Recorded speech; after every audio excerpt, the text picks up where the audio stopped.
Secrets hidden in the basement. Leo, a college student desperate to find a job during his winter break, stumbled upon a strange ad on Craigslist. The ad lacked details, but the salary was too good to pass up for a simple housekeeping job at the home of an elderly woman named Mrs. Donovan. At the end of the ad, there was a phone number. An elderly woman answered the call and gave him an address to visit the next day. The next day, Leo arrived at Mrs. Donovan's house, a peculiar old wooden house surrounded by a vast garden of towering red roses. Their charcoal black stems stood out against the vibrant petals. Mrs. Donovan warmly welcomed him, an elderly woman with sharp gray eyes and an air of mystery. She gave him a tour of the large house, filled with books on botany and strange plants. Her library was vast, and there was something about those books that made him feel uneasy. Then she led Leo out to the garden, full of strange plants, especially the roses he had noticed earlier. She began praising the roses as the work of her life and gave him detailed instructions on how to care for the garden. Inside, she offered Leo a cup of coffee and instructed him on some tasks around the house while she was out. She said, "Everything must be cared for as it is when I leave. Just tend to the plants. One rule, don't go into the basement." At first, Leo found her expression a bit odd, though nothing seemed out of the ordinary. Many people have restrictions on certain rooms in their homes. His curiosity was piqued, but soon set aside. After Mrs. Donovan left, he spent the next few hours tending to the plants, ensuring each was watered and cared for properly. Leo took a deep breath and noticed something odd. The scent of the flowers was overpowering, almost metallic. Moreover, the rose petals were much thicker than a typical rose. Just then, a bee buzzed past Leo's head, startling him as he grabbed a rose.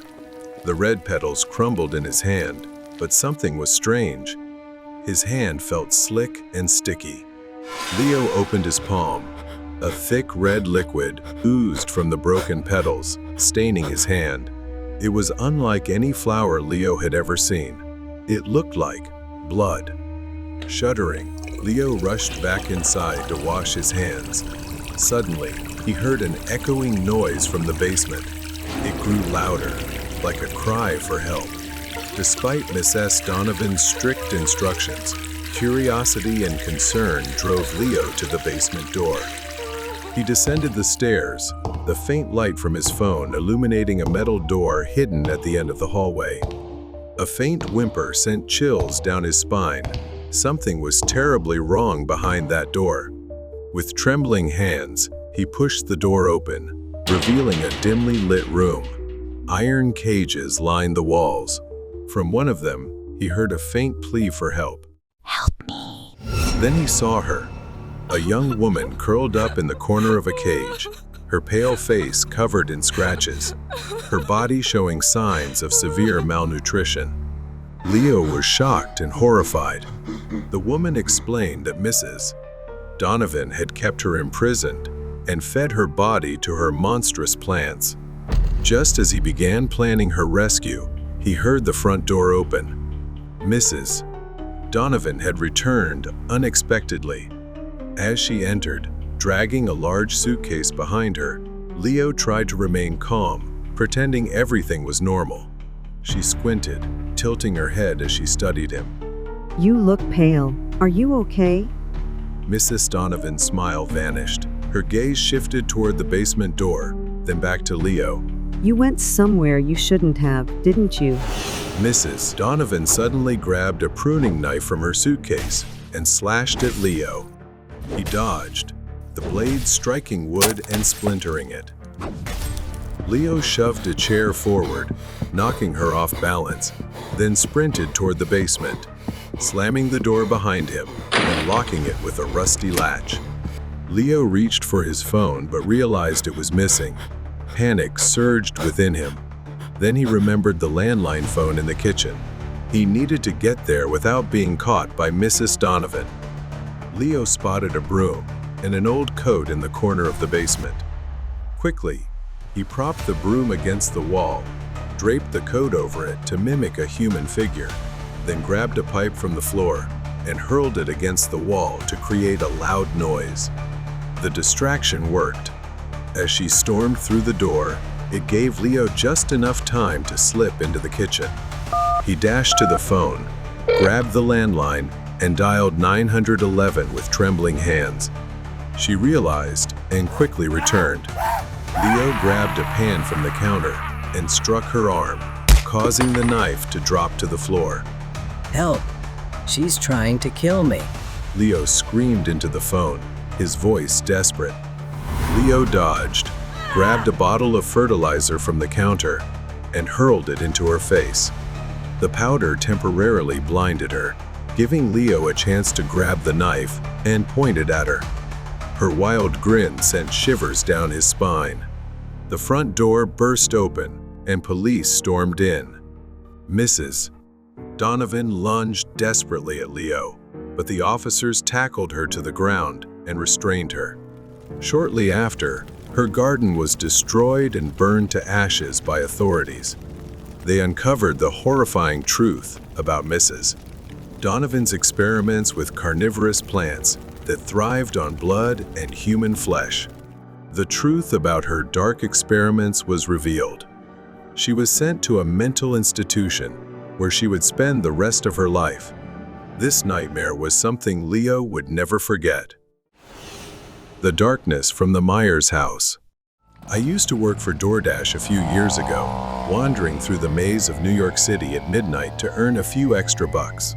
Tonight was no different, but it turned out to be my last delivery, a job that haunted me long after I left. GPS led me to an unfamiliar part of the city, dark and alien. My destination was an old, rundown fast food joint I'd never seen before. A man came out of the kitchen holding a package. It was red, like rotting meat, and I seriously doubted the hygiene and quality of their food. Handing me the package, the man said it was to be delivered to a place called the Myers house. The old man looked at me with hollow eyes and said to deliver it just before midnight, not to knock, just to leave it at the door. Confused, I asked if I should notify the customer. The man's face darkened. "You don't want to disturb Mrs. Myers. Trust me, it's for your own good and safety." His words lingered as I left. Something felt very wrong about this delivery, and I couldn't help but dwell on the strangeness of it all. In the drizzling rain, GPS led me down an abandoned road, miles away from any familiar part of the city. Soon, a shape emerged in the mist, the Myers house. The building loomed before me, old and decrepit, with boarded-up windows. I checked the address again. It matched. A dim light flickered on the porch, but there was no doorbell. I hesitated, then knocked on the heavy old door. The sound echoed in the silence, but there was no answer. I knocked again, harder, and the door creaked open just enough to reveal a face. A pale woman appeared in the gap. She whispered, "Didn't he tell you not to knock?" I stammered an apology, then made an excuse. It's so dark, and I didn't want to leave the food outside." She gave a strange smile, her bony fingers brushing against mine as she took the package. They were icy cold, the chill seeping into my bones. At that moment, a loud clap of thunder boomed outside, and rain began pouring down. I groaned at the thought of heading back out into the storm. She looked at me. "You can wait here. Perhaps a cup of tea while you warm yourself?" Exhausted and soaked, it being my last shift, I figured it wouldn't hurt. So, I stepped inside. I followed her inside, surprised by the stark contrast to the exterior. A large stone fireplace cast a warm glow across the luxurious living room. The woman introduced herself as Eleanor and offered me tea. I sat down, feeling a bit uneasy. She began offering me dessert, but I declined. Then her expression shifted. Eleanor's smile grew dark and menacing. Suddenly, something gleamed, a butcher knife in her hand. I froze, realizing the hunger burning in Eleanor's eyes. Panic overtook me. My head spun as I tried to stand, but my legs felt leaden, my movements sluggish. I could barely lift my arms. I forced myself to stand, reaching for anything I could use as a weapon. My hand closed around a brass candlestick. As Eleanor lunged, staggering, I swung with all the strength I had left. The candlestick connected with a sickening crack, sending her sprawling to the floor. Her bony fingers clawed at the carpet, dragging her broken body toward me, the hunger in her eyes burning brighter. Taking advantage of the brief respite, I staggered toward the front door, fumbling for the handle. With desperate strength, I yanked the door open. I didn't look back as I ran into the storm. I kept running until I saw and flagged down a passing car, collapsing onto the wet sidewalk. The last thing I saw was a stranger's worried face as I blacked out. I woke up in a hospital room and was told I had been drugged with sedatives. Even more shocking was that the restaurant where I had picked up Eleanor's order had vanished. It didn't exist on GPS. I can't help but think there are still hidden restaurants scattered across the city, secretly catering to the midnight cravings of cannibals I'll never understand. The truck driver's nightmare chase. I'm Alan, and I want to tell you about my job. The only job I've ever had, and definitely one of the most dangerous. I'm a truck driver, often driving for hours, almost always sleep-deprived and in a rush, and worse, in the dark. Aside from the fear of crashing or falling asleep at the wheel, people always ask me if I have any stories to tell. That night, I was driving with my companion, Randy. Randy had recently gone through a divorce and didn't have kids, so he didn't have much going on. He'd had a few drinks that day and was a bit tipsy. As I looked out the window, I saw a lot of police cars speeding past me. They seemed in a hurry, as if searching for someone. I didn't think much of it and kept driving. After a while, I decided to stop so Randy could use the bathroom and we could take a break. I waited, but after a few minutes, my unease grew as Randy didn't return. Worried, I grabbed a flashlight and headed into the woods. "Hey buddy, you out there?" Randy didn't answer. I didn't think he could be drunk enough to pass out, so I kept following the trail into the woods. I moved through the bushes, calling Randy's name. Suddenly, I heard a voice, a strange tapping sound coming from behind a large tree. Cautiously, I moved closer, thinking Randy might be playing a prank. I approached and saw a girl leaning against a tree, covered in blood and trembling in fear. I rushed to help her, but then I saw a knife in her hand and stepped back. "Hey, what happened to you? Are you hurt? Do you need help?" The girl stood up without answering. Instead, she began moving toward me, her eyes wide with something I couldn't identify. I raised my hands, trying to stay calm, but she didn't stop. I noticed her legs were covered in blood, but there was something off about her posture. Amidst the chaos, I heard a noise and turned around. What shocked me more was my friend Randy. He was in danger. Randy was sitting under a tree not far away, pale and injured, with blood streaming from his side. He was alive but weak. "I'll save you," I said, trying to keep my voice calm despite my panic. But before I could act, she lunged at Randy with a ravenous look in her eyes. Without thinking, I screamed to draw her attention, luring her away from Randy. She turned to look at me, grinning eerily. "It's hunting time." I sprinted through the trees, dodging sharp branches like claws. She chased close behind, her pounding footsteps echoing in my ears, making my heart feel like it would burst. While running, I tripped over a rock, tumbling to the ground. She lunged at me, and I had to wrestle with her, holding back her wild fury for a moment. She seemed intent on devouring me. My breath caught as her hand slipped, stabbing the knife into the ground just inches from where it could have ended me. I shoved her off me, grabbed a large branch and swung it hard, striking her. Her pained scream echoed through the forest as the knife fell from her hand. Pain blurred my vision, but I knew I couldn't stop. Even injured, she continued chasing me, her breath ragged like a wild beast. Using all my knowledge of the forest, I took a gamble. I changed direction, heading toward where I suspected there was a bear trap. She was still close behind me. Nearing the trap, I slowed down deliberately before suddenly leaping aside. She charged forward, unaware of the trap. Snap! The steel jaws slammed shut with a deafening clang. The woman screamed in agony as her leg was caught in the trap. Without hesitation, I ran back to Randy. He was visibly weaker, but still alive. I quickly used a handkerchief to stop the bleeding from his wound. I helped him into the truck. Every step felt like a battle, but I didn't stop. Finally, I got him into the vehicle and drove away as fast as I could. On the way, I came across a patrolling police car. They quickly arrived and arrested the woman.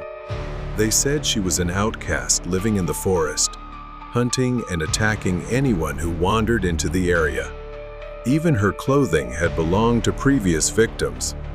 In her hideout, the police found evidence that she had resorted to cannibalism and many other horrifying items. Randy survived, but the wounds, both physical and emotional, would never fully heal. I couldn't forget that night either, but I told myself that I had done everything to save my friend. And when facing darkness, you must fight to survive. Escape from the terrifying snowstorm night. This happened a few New Year's Eves ago. I was driving to my parents' house to celebrate the new year with them. A simple trip. I was used to long drives. Snow started falling about an hour into the drive.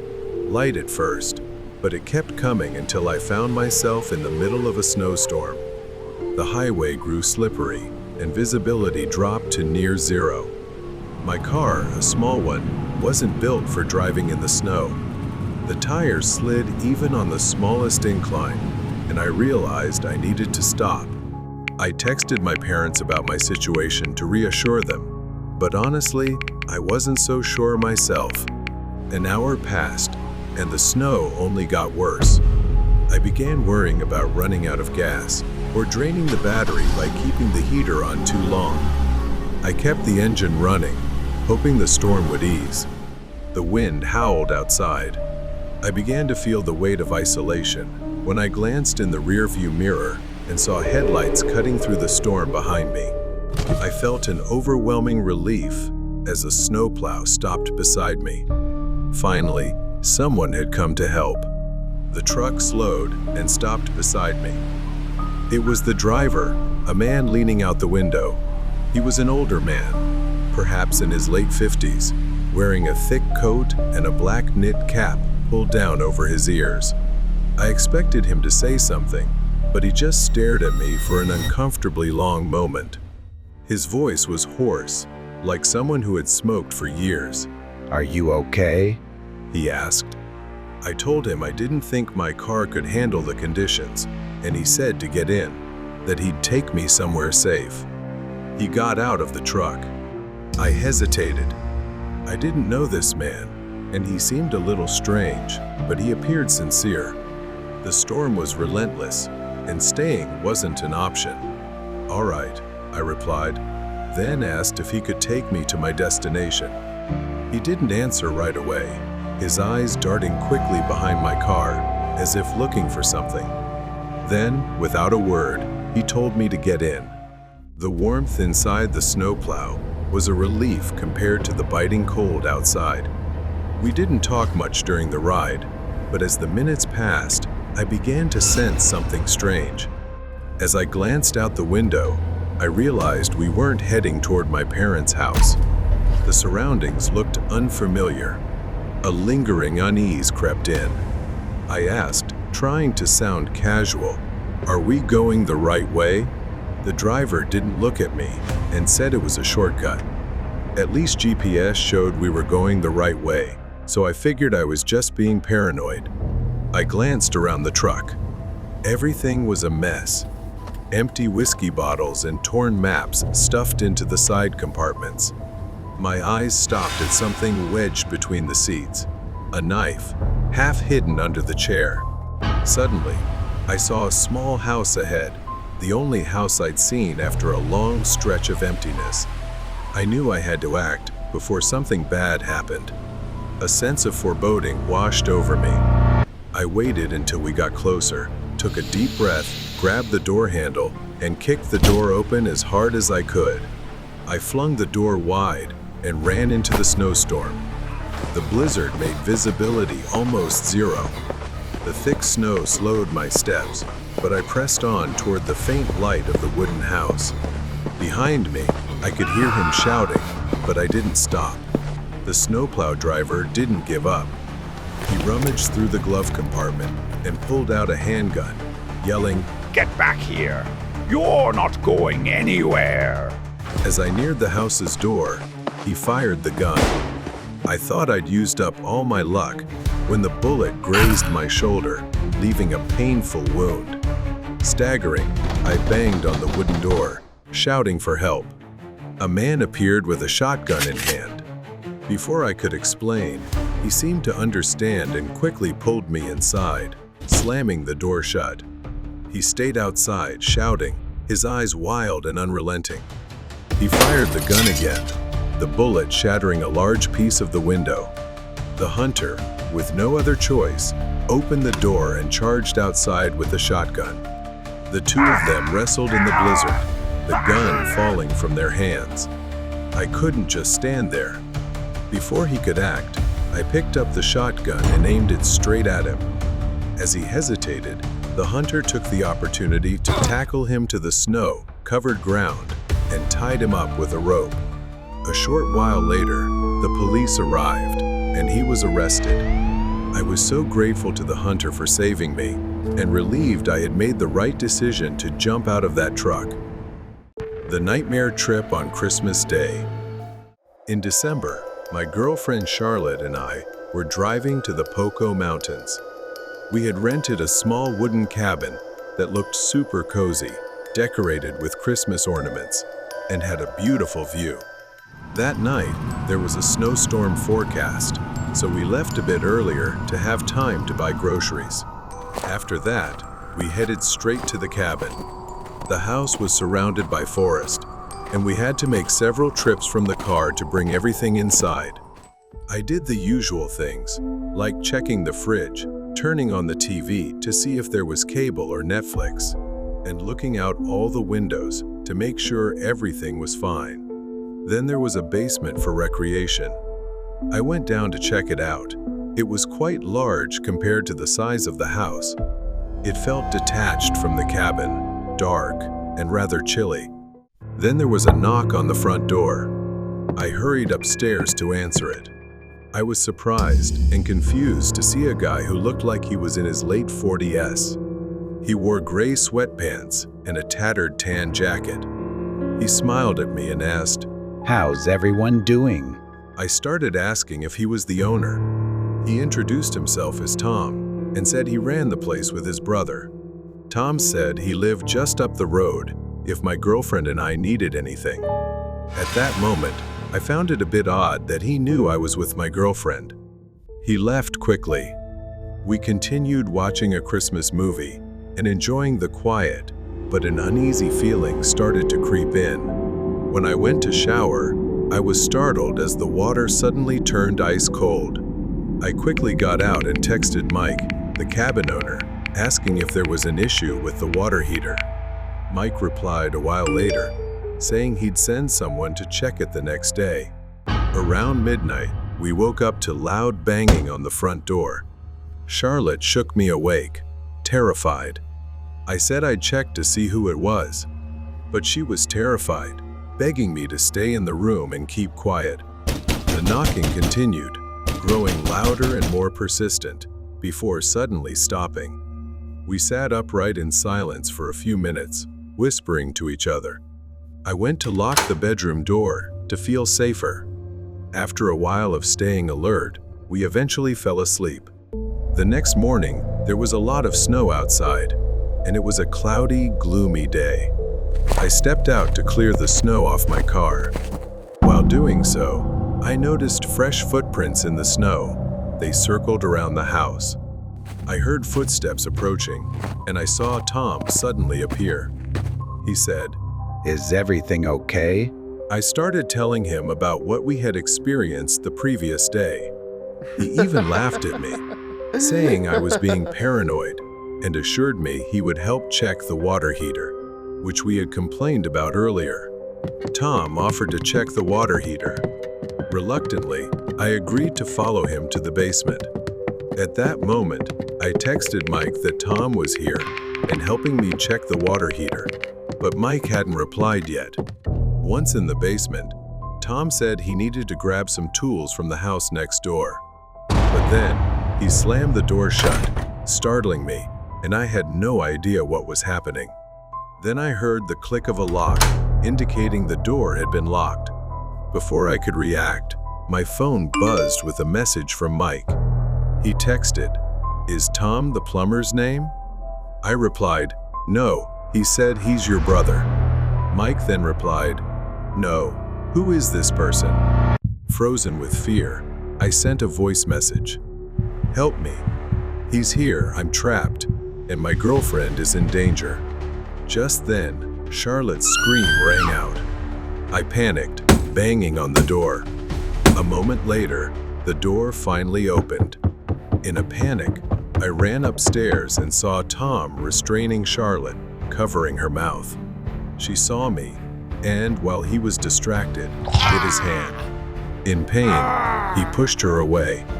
At that moment, I felt a surge of strength to protect my girlfriend. I charged at him and punched him in the face, causing him to collapse temporarily. During that moment, we managed to escape the house with great difficulty, running through the snow to reach our car and driving away immediately. When I called Mike for help, he immediately contacted the police. Mike apologized for the unfortunate events and called to report the man named Tom, who had impersonated his brother. The story behind Tom's behavior involved a psychological trauma from his past. His partner had abandoned him for an extended period. He began impersonating the homeowner's brother to easily infiltrate couples' lives, creating a sense of familiarity, then stalking and observing them when they weren't paying attention, ultimately plotting to harm and separate them. Charlotte and I finally understood the reason behind Tom's behavior, and although we escaped the danger, we could never forget the terrifying hours we endured. The eccentric person on the bus. The cold and quiet night in a small town. Bella often took the bus to get to her workplace. Every day, Bella waited at the same bus stop, quietly watching the world pass by while sipping her coffee. One evening, as usual, she waited for the bus to return home. But there was a man who caught her attention, sending a slight chill down her spine. A man in his 30s, disheveled hair, unshaven, boarded the bus after her. He sat a few rows behind her, but she could feel his eyes on her, though she didn't dare turn around. There was something strange about his presence. Every day on the bus, that man reappeared, always boarding right after her, and his strange behavior began. At first, he walked by and left behind a crude and eerie doll, saying, "This is for you," a gift, before quickly walking away. Bella found it odd and didn't pick it up, ignoring it and moving to another spot out of fear. Sometimes, he would mumble to himself in faint, incomprehensible whispers. Bella grew increasingly uncomfortable, but brushed it off, chalking it up to just an eccentric man. After all, he was just another bus passenger. As days passed without seeing him, she began to feel relieved, thinking she might have overreacted. One evening, Bella sat in her usual spot near the back of the bus. As the bus passed a stop, she saw a familiar figure. She froze, unable to believe her eyes.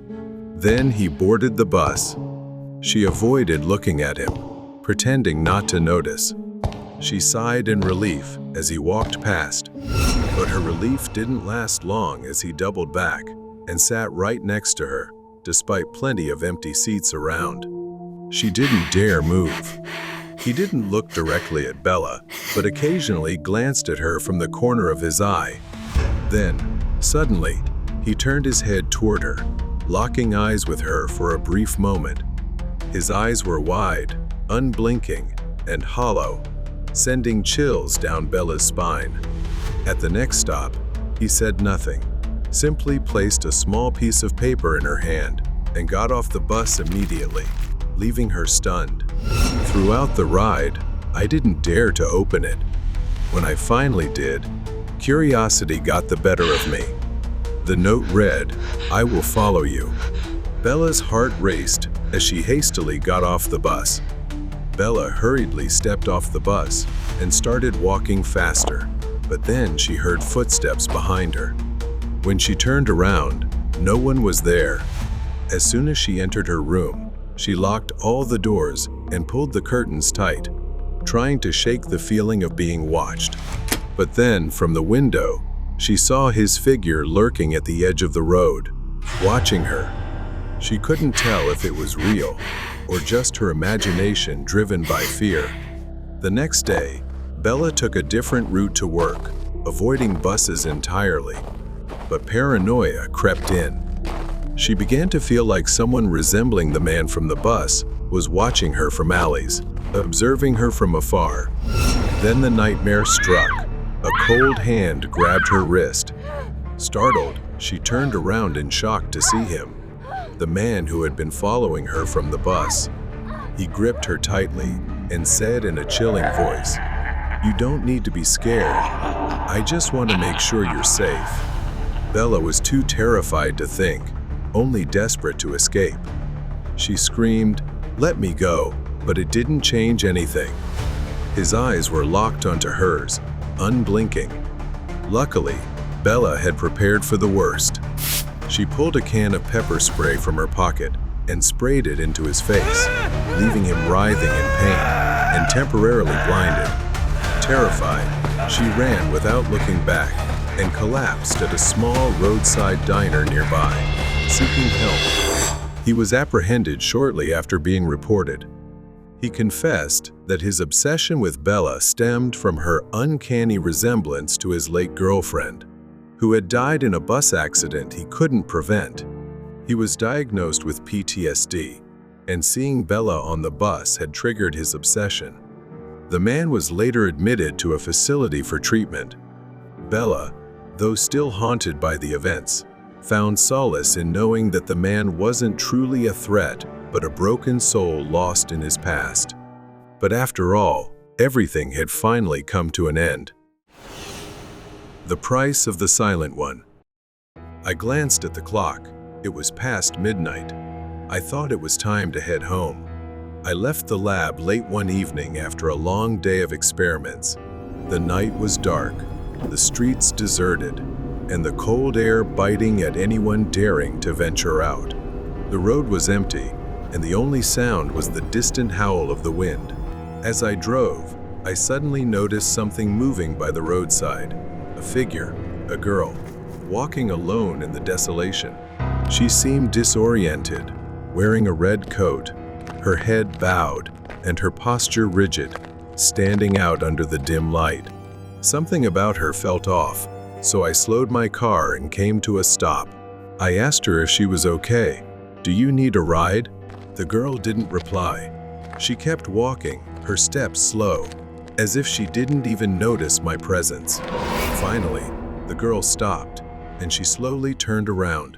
She had a beautiful face, but her skin was deathly pale, with an expression of anguish, as if she had forgotten how to smile forever. She asked for a ride and said she was on her way home. I politely hesitated at first, but then I agreed to give her a ride. I drove along the dark road as the girl sat silently in the back, staring out of the window. As I drove through the town, Approaching an old cemetery, the girl's behavior suddenly shifted. She began to grow increasingly agitated. Suddenly, she started clawing at the car window with her nails, screaming hysterically as if she were desperate to escape. She shouted, "Let me out! Let me out!" Panicked and unsure what was happening, I scrambled to unlock the door. She flung the car door open and bolted towards the cemetery. Her speed was unnatural, almost too fast, disappearing into the night. I got out of the car, calling after her, but she was gone, leaving me standing alone in the eerie silence of the darkness. Confused, I drove away, chalking the incident up as nothing more than a strange encounter. A few nights later, I drove home along the same route, but every night, something strange and puzzling happened. I encountered her again, asking for a ride. Each time as we neared the cemetery, she would scream, louder than before, and run into the darkness. It was like a looped tape, ending in terror every single time. My curiosity grew, and I began to wonder if I was witnessing something from another world. After 4 consecutive nights of experiencing the same bizarre encounter, I couldn't ignore her strange, repetitive behavior anymore. I was haunted by thoughts of what might be happening at the cemetery, and the image of her running remained etched in my mind. The next day, I decided to visit the cemetery to investigate. I began noticing the old, weathered gravestones, a strange sensation settling over me as I surveyed the area. After some searching, I stumbled upon a gravestone bearing the name Lydia Ward. What shocked me even more was the image on the grave. It was the girl who had asked for a ride. I was frozen in disbelief. Her date of death was engraved as 7 years ago. A chill ran down my spine as I read the words "killed" in a ritual. My mind began to spiral as the name and face felt eerily familiar. I couldn't shake the memory of another girl named Lydia. She had been killed in a satanic ritual. I realized that I might have been the one who witnessed her death all those years ago. When I was a student, I had taken part in a challenge to prove that demons weren't real and thought I was the only one at the cemetery. But suddenly, I was startled by the sound of a girl screaming.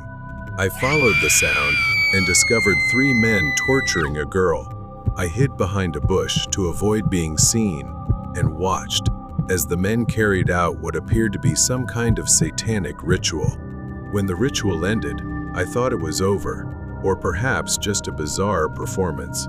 Then, I saw the men sacrifice the girl, one of them holding a knife, attempting to take her life. I couldn't think of anything.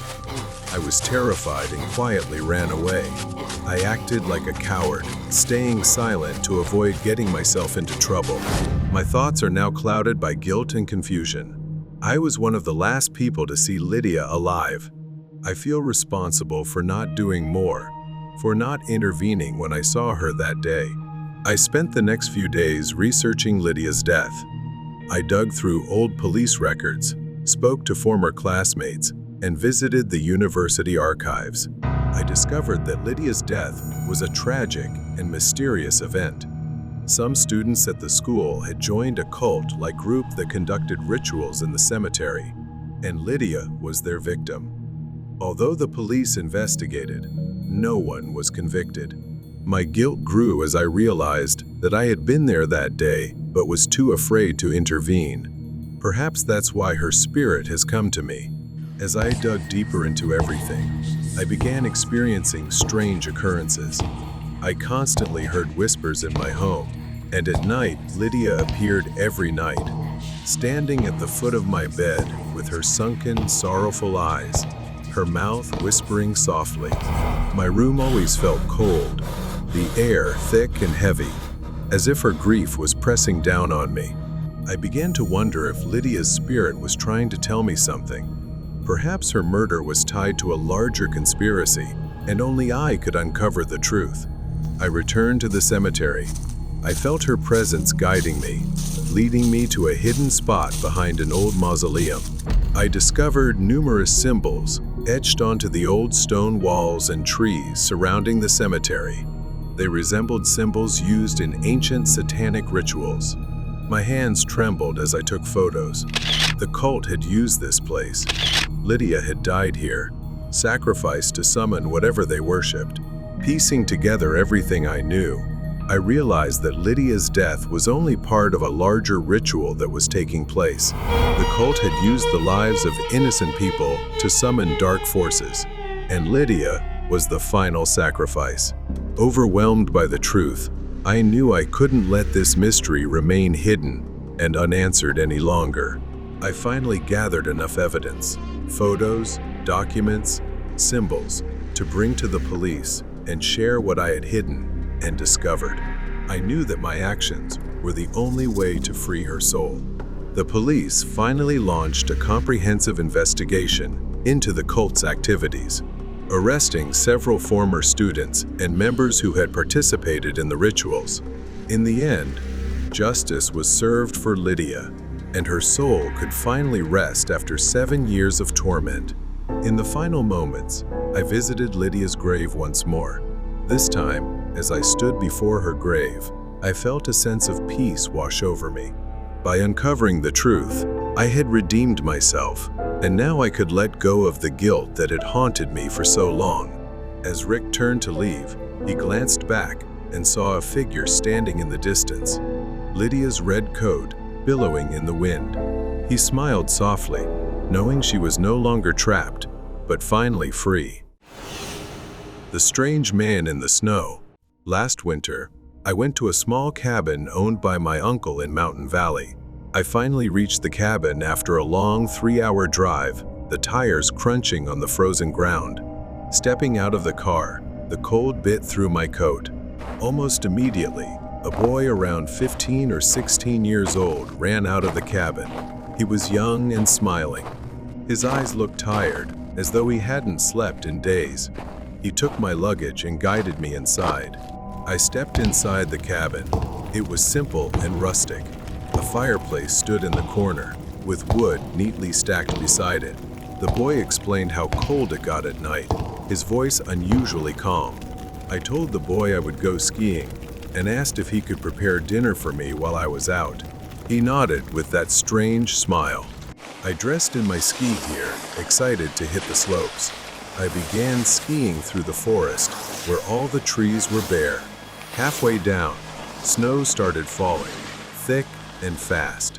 I took a break and walked toward a large tree. Suddenly, a faint growl echoed in the air. I froze.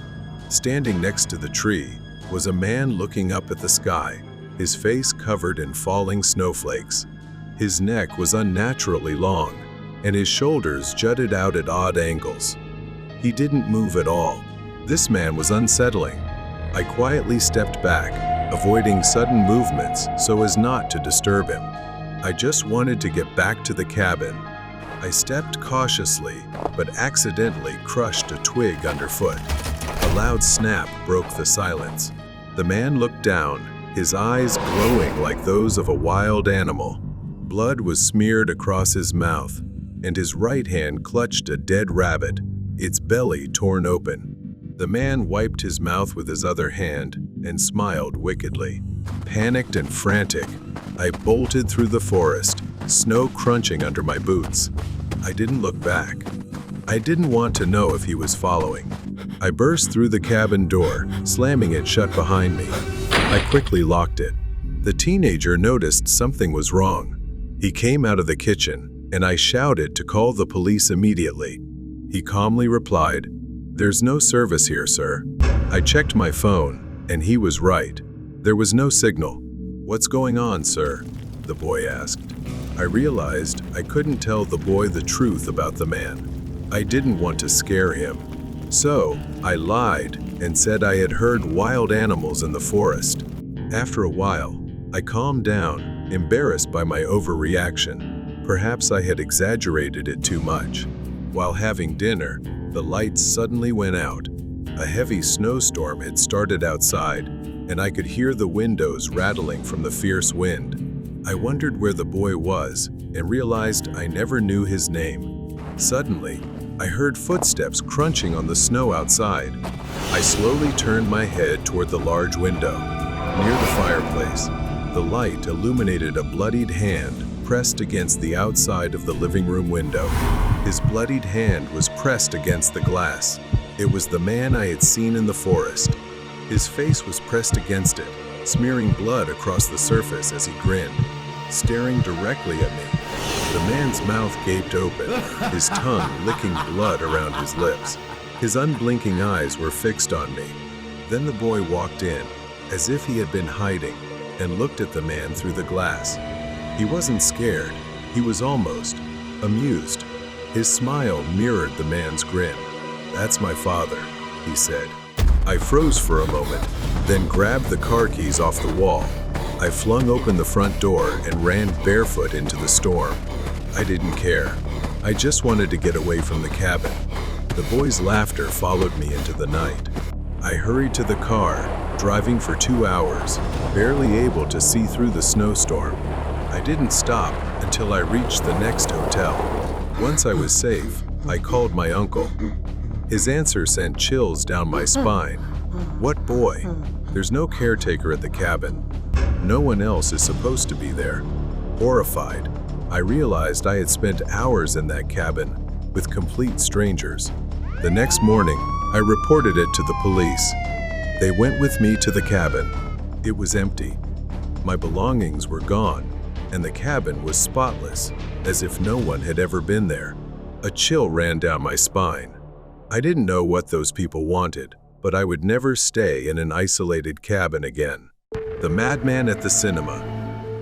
On a cold evening, Beth stood in the staff room, scrolling through her phone as the night shift neared its end. It was a late shift, one of those nights that seemed to stretch on forever.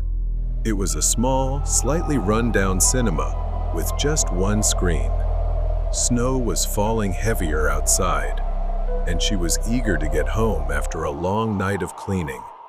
As she texted her mother to let her know she was okay, the door creaked open, and her manager, Mr. Miller, walked in. Mr. Miller spoke in his usual tone. "Don't forget to lock the back door after you're done. I'll have William pick up the keys for tomorrow's shift. Also, check if the toilet's leaking before you leave."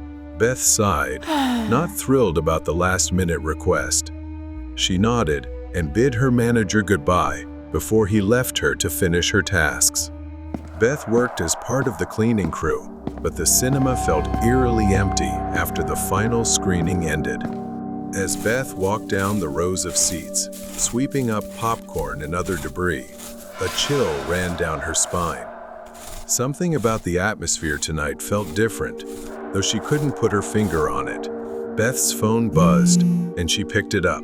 It was her mom, worried about her working the night shift again, and saying it wasn't safe. Beth began reassuring her.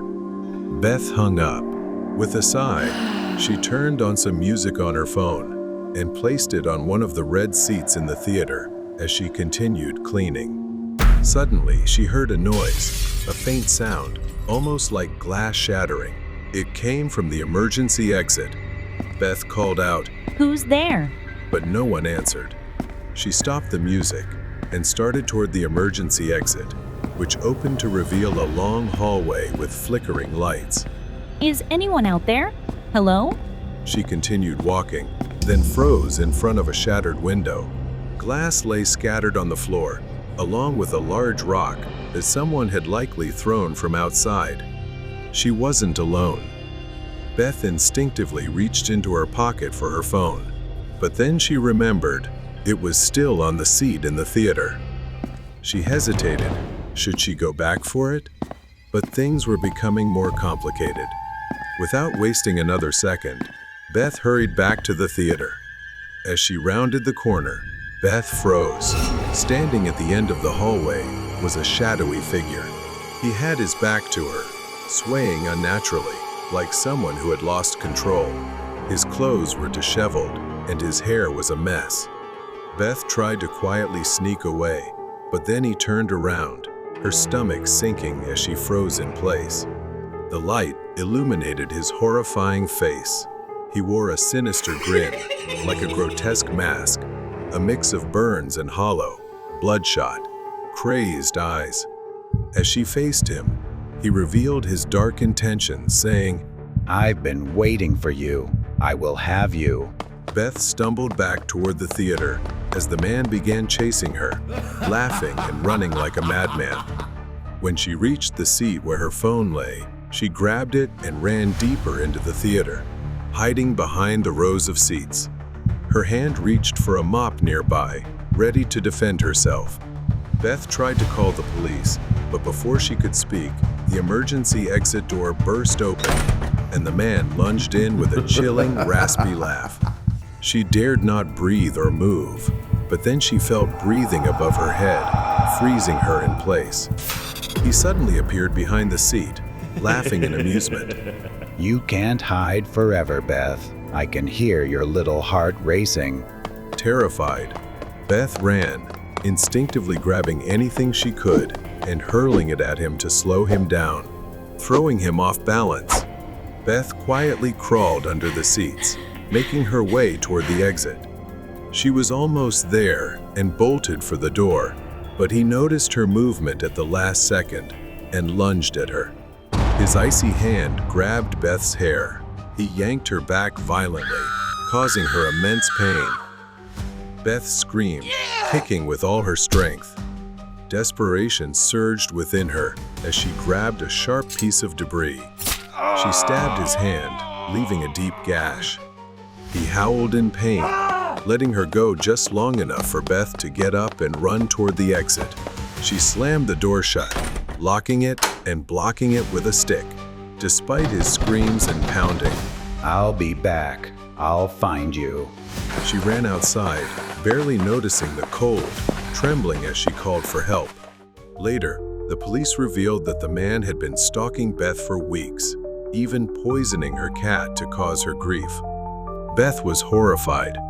She had never known the man, but he had inserted himself into her life without her knowledge for a long time. Beth survived, but her life was forever changed. She was in shock, undergoing therapy, and eventually moved in with her sister.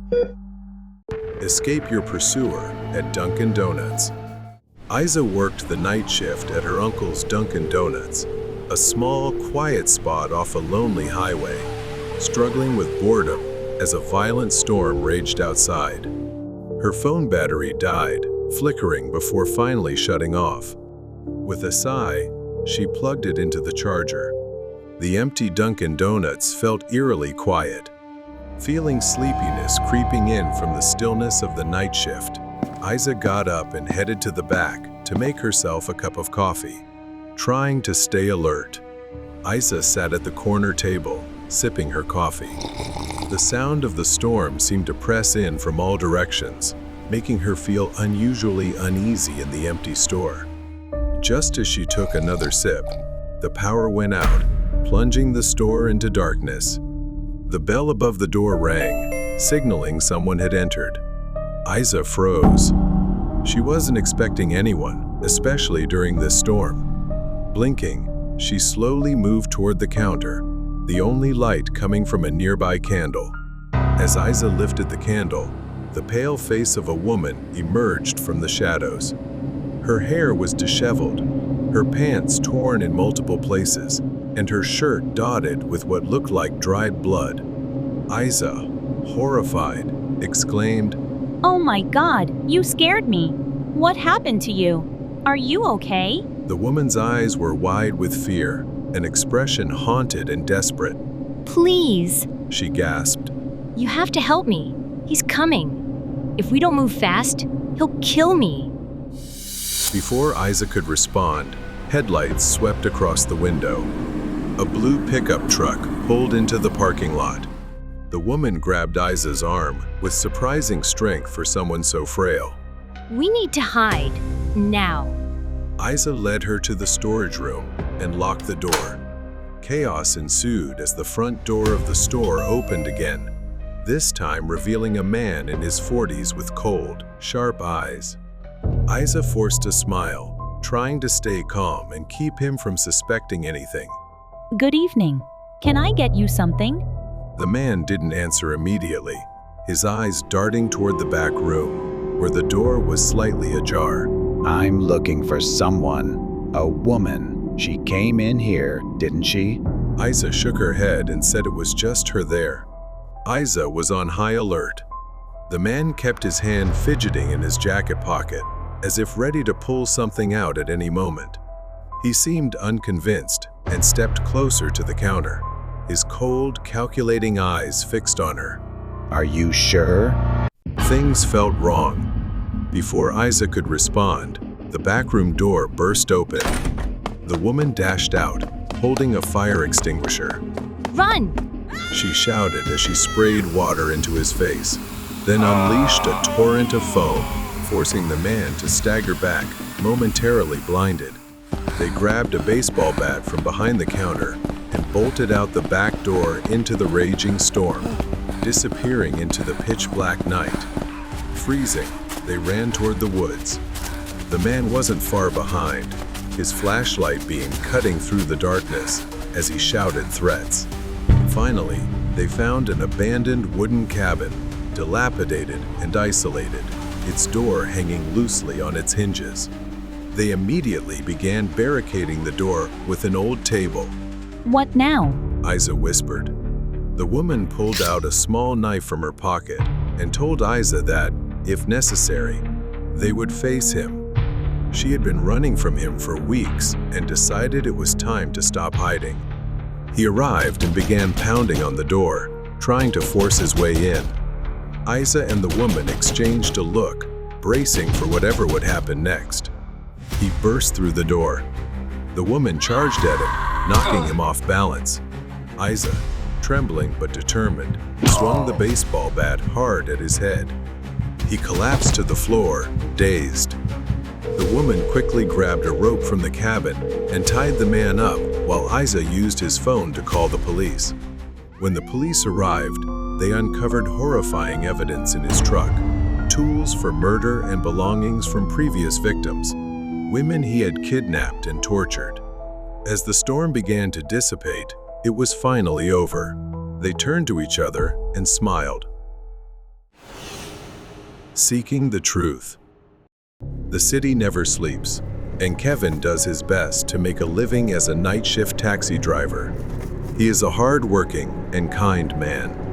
One foggy night, as Kevin followed his usual route, he turned a corner onto a quiet, nearly deserted street and saw her. A woman stood alone under the flickering glow of a street lamp.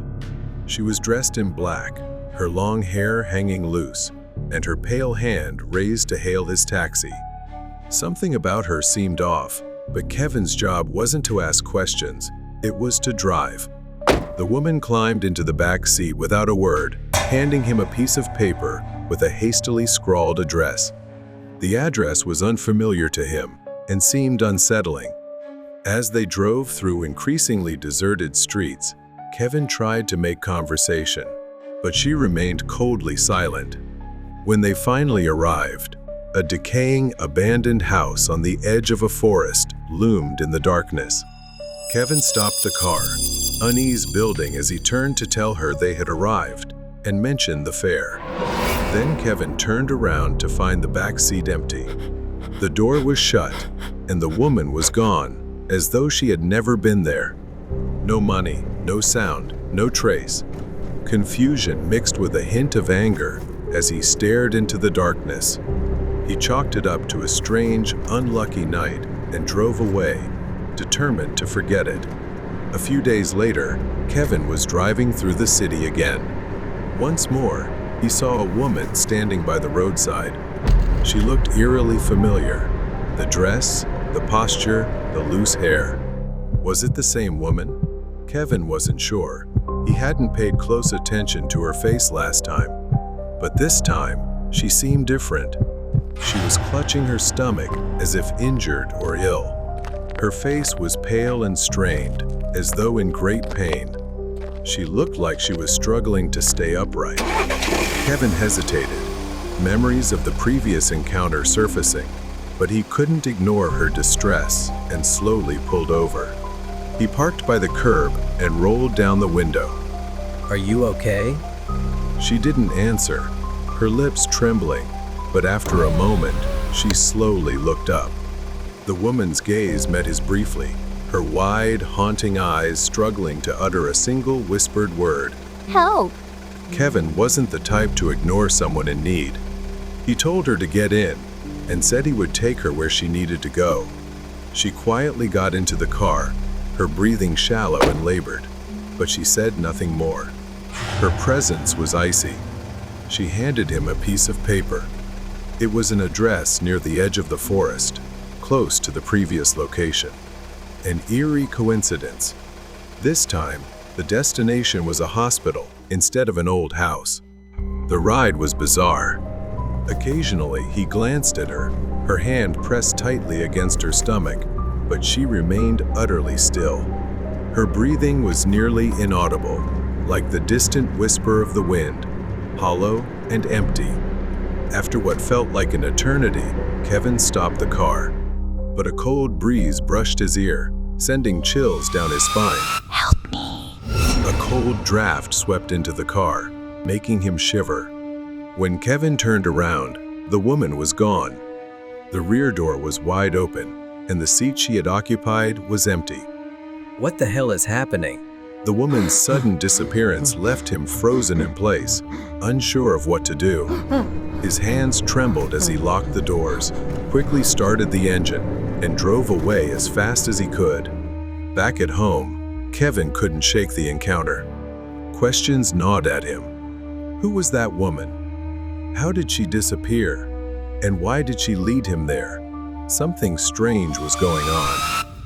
After days of pondering, Kevin couldn't shake the fear tormenting him. He returned to the hospital, hoping to find answers. He asked the staff about the woman he had seen, but no one seemed to know anything about her. But after all that, he found no leads. In his moment of despair, he suddenly saw the shadow of the woman he had seen before. She was standing at the end of the hospital corridor, and the place felt eerily empty, save for the two of them. Unable to explain why, he followed her to a locker belonging to a man. The name on the locker read Dr. Don. He had no idea what this meant. Was there a connection between her and this man? Moments later, Kevin was still standing in the hallway, but she was gone. Instead, the usual sounds of hospital staff working, patients moving, and the general hum of life returned. Everything seemed normal again. As Kevin contemplated leaving, unsure of who this Dr. Don was, a nurse's voice called out from behind him, "Dr. Don." He froze and turned to see a tall, slender doctor with a beard and glasses that gave him an air of intellect. Kevin noticed that the people around seemed to hold him in high regard. Kevin questioned himself. Was there anything suspicious about a man like that? He certainly didn't seem the type. Still, Kevin decided to sit and observe. Dr. Don stepped out of his office and headed toward the exit. Kevin quietly followed until the doctor turned around to look at him. The doctor didn't appear worried at all and spoke in a calm, composed voice. Hello, can I help you with something? Kevin, feeling flustered, lied and said he was visiting his girlfriend here. Kevin deflected by glancing at his name tag. Dr. Don, this is my first time seeing you. You seem well liked. The doctor smiled politely and excused himself, but Kevin couldn't shake the feeling that something was off. Kevin returned to the corridor, beginning to feel ridiculous and questioning if he was taking things too far. Then, the woman appeared again at the end of the hallway. A whisper close to his ear said, Help me, please. Kevin froze, but the encounter reinforced his resolve. Maybe it was time to follow his instincts. Dr. Don's silhouette was retreating. Kevin decided to follow him cautiously, and, strangely, Dr. Don was heading toward the very house the woman had led him to before. The old, decaying, and completely isolated house. The windows of the house were nearly boarded up. After a while, Dr. Don left the house through the front door, locking it behind him. Kevin pressed himself against a pile of wood nearby to avoid being seen. Once Dr. Don was out of sight, Kevin crept to the back of the house and, to his surprise, found the door unlocked. Opening it cautiously, Kevin stepped inside. Inside was a mess of decay and foul odors. Rubber gloves, small glass jars, and scraps of fabric were scattered across the floor, along with dark, dried stains. Kevin felt a chill run down his spine as he heard sounds coming from a room not far away. The door was shut tight and locked. Breaking it open would cause a loud noise and be extremely risky. Suddenly, she appeared again, standing next to a cabinet. Her eyes locked onto Kevin before shifting toward the cabinet. It revealed a key hidden behind the shelf. In an instant, she vanished once more, perhaps guiding Kevin. Just as Kevin reached for the key, he heard footsteps approaching. Panicked, he hid in a small cabinet, barely fitting inside before Dr. Don returned. Through the crack of the cabinet door, Kevin saw him open the room and drag out a heavy bag. The doctor retrieved a syringe and a small glass vial, proceeding to do something suspicious. A creak inadvertently escaped from the cabinet where Kevin was hiding. Dr. Don put his tools down and approached the cabinet. Kevin held his breath, preparing for the worst. As Dr. Don got closer, Kevin realized he had no escape. Seizing the moment, he burst out, pushing the doctor to the ground before dashing into the forest behind the house. Dr. Don chased after Kevin. At the edge of the forest, Kevin managed to call the police. As they ran deeper into the woods, Kevin's years of experience in the wilderness began to pay off. His eyes caught a marked tree stump. He remembered traps he had learned about as a child, the kind hunters used for animals. It was a net trap leading to a concealed pit. Kevin stopped, carefully observing and calculating. Dr. Don approached with a scalpel in hand. You know too much. This will be quick, he sneered. As he neared the trap, Kevin deliberately moved slowly, calmly observing. Suddenly, Kevin jumped aside. Dr. Don lunged forward, oblivious to the trap. Bam! A loud snap echoed as he fell into the concealed pit, screaming in pain. Shortly after, the police arrived and uncovered the horrifying events that had taken place in the house. Dr. Don's past was plagued by an abusive father. He had built a facade of respectability, but was, in reality, a monster. He would overdose his patients with drugs and record their suffering while laughing maniacally. Many had met unjust ends at the hands of this madman. The woman Kevin had seen was found deceased at the scene. She had sought help, likely for her sister, who had also been held captive in the same house. They had both uncovered Dr. Don's depravity. Kevin was haunted by everything he had experienced. He wondered how many others like her had wandered into the dark corners of the world, waiting for someone to help before it was too late. In the end, though, Dr. Don finally faced justice. The sinister plan of the imposter. Leo, a 13-year-old boy, was sent to stay with his Uncle Donnie in a remote, isolated town for a few weeks, while his mother resolved some personal matters. He never imagined this visit would turn into a nightmare. When Leo first arrived, Uncle Danny was a warm and friendly man, welcoming him with open arms. For the first few days, everything seemed normal. The house was old but cozy. However, as time passed, Leo began noticing strange things. Uncle Danny's behavior grew increasingly erratic. He would spend hours staring at the walls, mumbling to himself, and engaging in peculiar habits. One evening, Leo spotted his uncle in the yard with a net and a glass jar, seemingly catching something peculiar. Then, Uncle Danny brought it to the backyard balcony. What Leo saw next left him frozen in disbelief. Leo saw his uncle holding a larva. To his horror, Uncle Danny calmly placed it into his mouth, swallowing it without any sign of disgust. Leo tried to dismiss it, thinking it was just an eccentricity, but the strangeness grew. Uncle Danny's cooking became odd. Once delicious meals now looked disturbing, sometimes containing unrecognizable ingredients.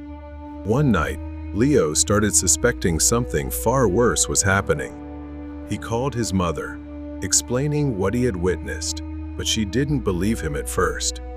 He needed evidence. Leo's unease grew as Uncle Danny became increasingly distant and frightening. At night, Leo began hearing strange noises coming from his uncle's room.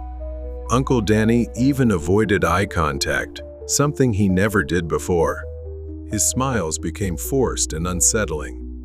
One afternoon, Leo snuck into the kitchen to take pictures and videos of his uncle, preparing another strange meal. The photo shocked him. From this angle, his uncle looked unrecognizable, his features distorted. Terrified, Leo sent the photo to his mother. Her initial skepticism turned into horror. She called him back. "Leo, you need to stay calm. Just wait there. I'll come get you," she reassured him, though Leo could hear the anxiety in her voice. As time passed, Leo began to feel an overwhelming pressure. He couldn't just wait. He had to do something before it was too late. He remembered his mother mentioning Uncle Danny's insomnia. Recalling the bottle of sleeping pills in the bathroom, Leo quietly took it and slipped it into his pocket as he tiptoed into the kitchen.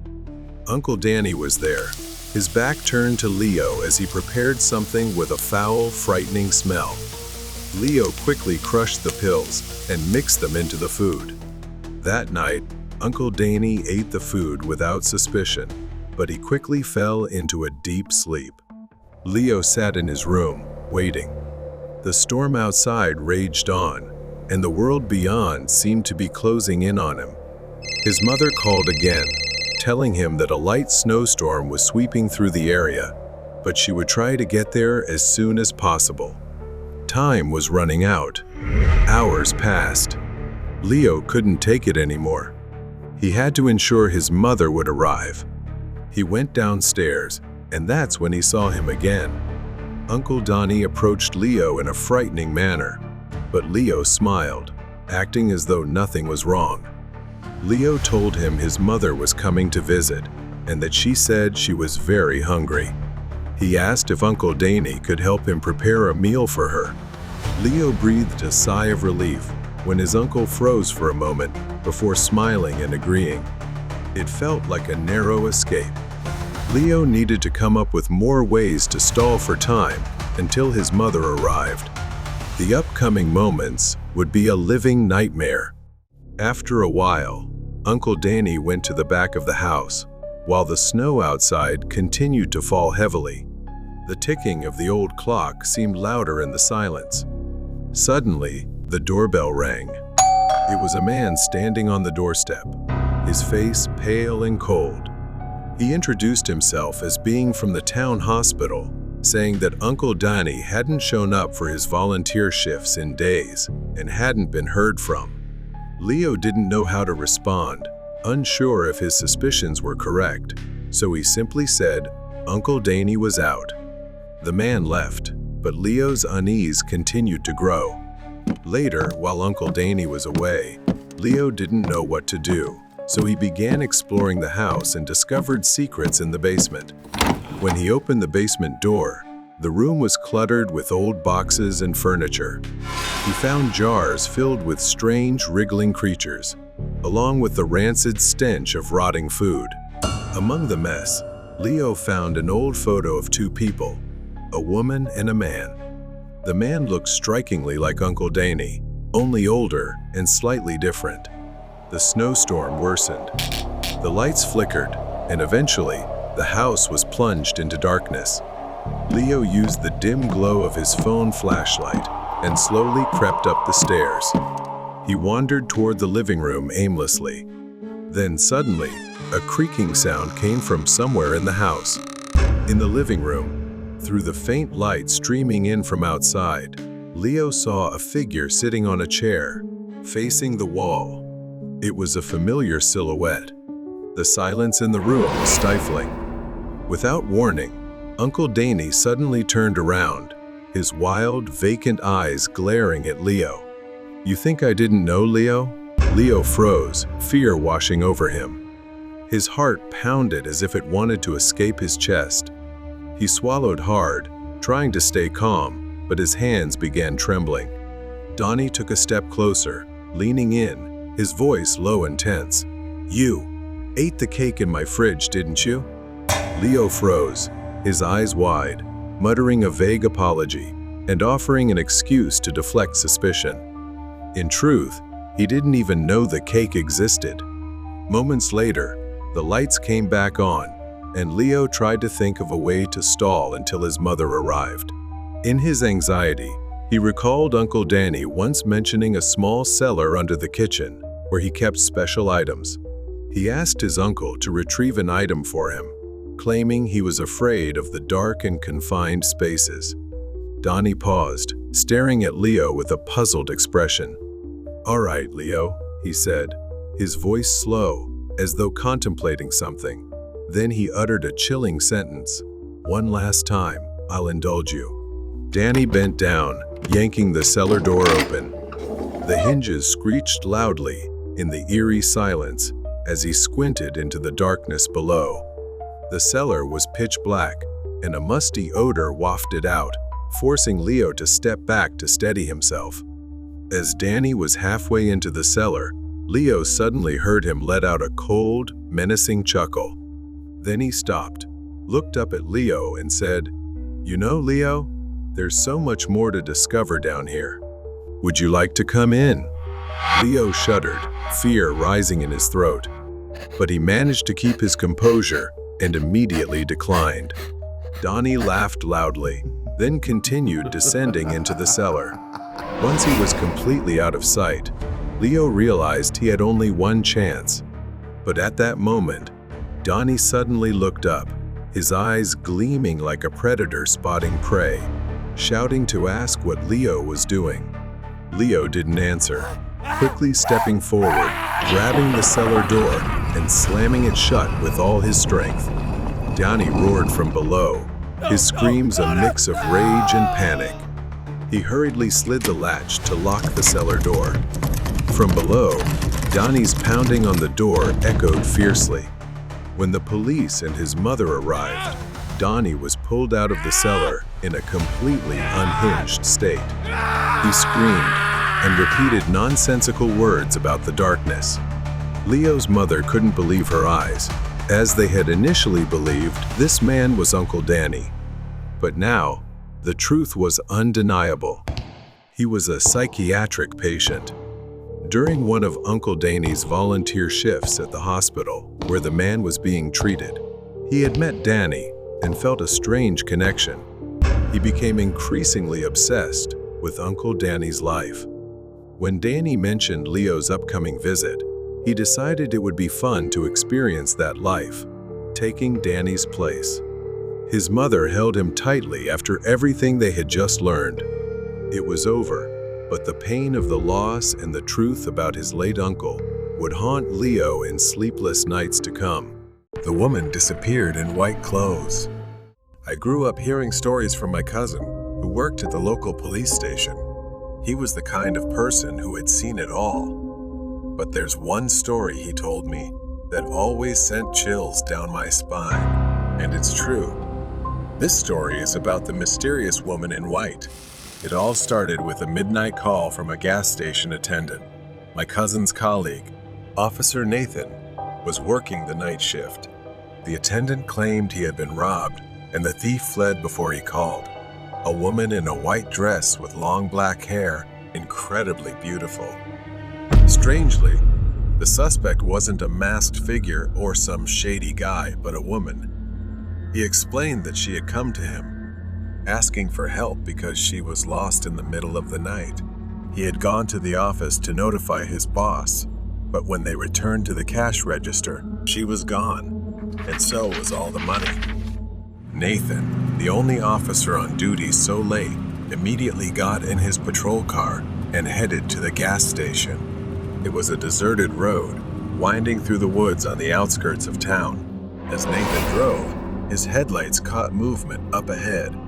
A dark shadow was slowly walking toward him. Walking alone in the opposite direction was a woman in a white dress. She matched the attendant's description exactly. He accidentally passed her by, but unsure if his eyes were deceiving him, he saw that she had no face as he drove by. Finding it too unbelievable, he slowed down and reversed to check if she was indeed the woman the gas station attendant had described. After reversing, he stopped and quickly stepped out of the car, saying, "You need to get in the car and come with me to the police station immediately." She said nothing and complied. On the drive back to the station, he asked her a few questions about why she had stolen the money. However, she didn't say a word. He looked through the rearview mirror as she sat in the back seat, staring intently at one spot until they arrived at the station. Her behavior was strange, so he thought the woman might have mental issues. After that, he decided not to ask her any more questions. When they got back to the station, they began interrogating her, but she still didn't speak. His shift was almost over, so he prepared to hand over the report to the incoming officers. Just before he was about to leave, she suddenly started talking. She gestured and spoke, promising to return the money the next day if they let her spend the night in the holding cell at the station. She kept insisting that she had nowhere to go, and the officers were quite confused by what she was saying, unsure of what to do. Nathan reported to his superiors. He was informed that they couldn't move her to another holding facility that day. So in the end, they agreed to her request and placed her in the holding cell. Before leaving, Nathan made a final call to the gas station, informing the attendant that they had caught the suspect. The money would be returned the next morning, or so they thought. The next morning, Nathan returned to the station. As he approached the woman's cell, he witnessed a horrifying scene. The cell was empty. The woman they had arrested the night before was gone, except for the crumpled body of a man, her cellmate. His face was shredded with deep scratches, his wide eyes frozen in terror, and his body was pinned to the wall with nails driven into the flesh. Scattered around him were bills, and a few banknotes that hadn't been found the day before were stuffed into his pockets. Worse still, scrawled in blood on the wall beside his body were the words, "I have paid the debt." Nathan frantically searched the area. Even more terrifying was that she had completely vanished. No one heard or saw anything. The cameras? They hadn't captured any footage of her entering or leaving the cell. She had disappeared without a trace. A thorough search was conducted. The surrounding area was combed, and every possible lead was followed. But the woman in white was never found. She simply vanished, like a ghost fading into the darkness. Even to this day, no one knows who or what she was, but the officers present that night remain haunted by the incident. That's the whole story my cousin told me. I sat and listened, and I could still see the fear in his eyes when he spoke about her. The question that always haunted me was how she managed to escape from the cell. Was she human, or something far worse? The strangest part is that she evaded all the surveillance cameras. After countless investigations, they still don't know what happened that night or where she went. The elevator of apartment 13. I had just moved into a new apartment building, a towering structure of steel and glass in the heart of the city. The building was modern, with sleek finishes, key card access, and an array of amenities. But what attracted me most was the affordable rent, something almost too good to be true in this part of town. My apartment was on the 13th floor, which didn't bother me despite the superstitions surrounding that number. The first few weeks were uneventful. I was still settling in, getting used to the sounds of the city and the hum of the building. The neighbors were quiet, and I rarely saw anyone in the hallways or elevator. However, I began to notice something strange about the elevator itself. Every time I used it, it seemed to take longer to reach my floor, and there was always a strange clicking noise just before the doors opened. One evening, after a long day at work, I stepped into the elevator, ready to unwind in my apartment. The elevator was empty, as usual, and I pressed the button for the 13th floor. The doors slid shut with a soft hiss, and the elevator began its ascent. As I leaned back against the wall, I felt the familiar sensation of the elevator moving, but then, abruptly, it stopped. The lights flickered, and for a moment, I was plunged into darkness. My heart raced as I fumbled for my phone, using its screen as a makeshift flashlight. The elevator jolted, and the lights came back on, dimmer than before. Help me! The floor indicator showed that I was between the 12th and 13th floors. I pressed the buttons repeatedly, but nothing happened. Suddenly, the elevator began to descend slowly, as if under someone else's control. The air grew thick, and I felt a strange pressure on my chest, like something heavy was pressing down on me. The clicking noise started again, louder this time, echoing through the small space. I glanced at the ceiling, half expecting to see the source of the noise, but there was nothing there. The elevator stopped on the 10th floor, and the doors opened. I peered out into the hallway, which was eerily dark, the overhead lights flickering sporadically. My instincts told me to get out, but something held me back. There was a presence in the hallway, something unseen but undeniably there. The hairs on the back of my neck stood on end, and I quickly pressed the closed door button, my hands trembling. The doors shut, and the elevator continued its descent, but the clicking noise didn't stop. It was almost rhythmic now, like footsteps above me. I stared at the ceiling, fear gripping me as the noise grew louder and faster. The elevator stopped again, this time on the 8th floor. The doors creaked open, and I saw a shadowy figure standing in the hallway, just out of the light's reach. My breath caught in my throat. The figure didn't move, but I could feel its eyes on me, watching. The temperature in the elevator plummeted, and my breath came out in visible puffs. I slammed my hand on the buttons, desperate to get the elevator moving again, but it refused to respond. The shadow began to move toward me, slowly, deliberately. Just as it reached the threshold of the elevator, the doors snapped shut, and the elevator plunged downward, faster than before. I held onto the railing, my heart pounding in my ears. The clicking noise was now deafening, as if whatever was in the elevator shaft was right above me, following me. The elevator stopped suddenly, the doors opening to the lobby.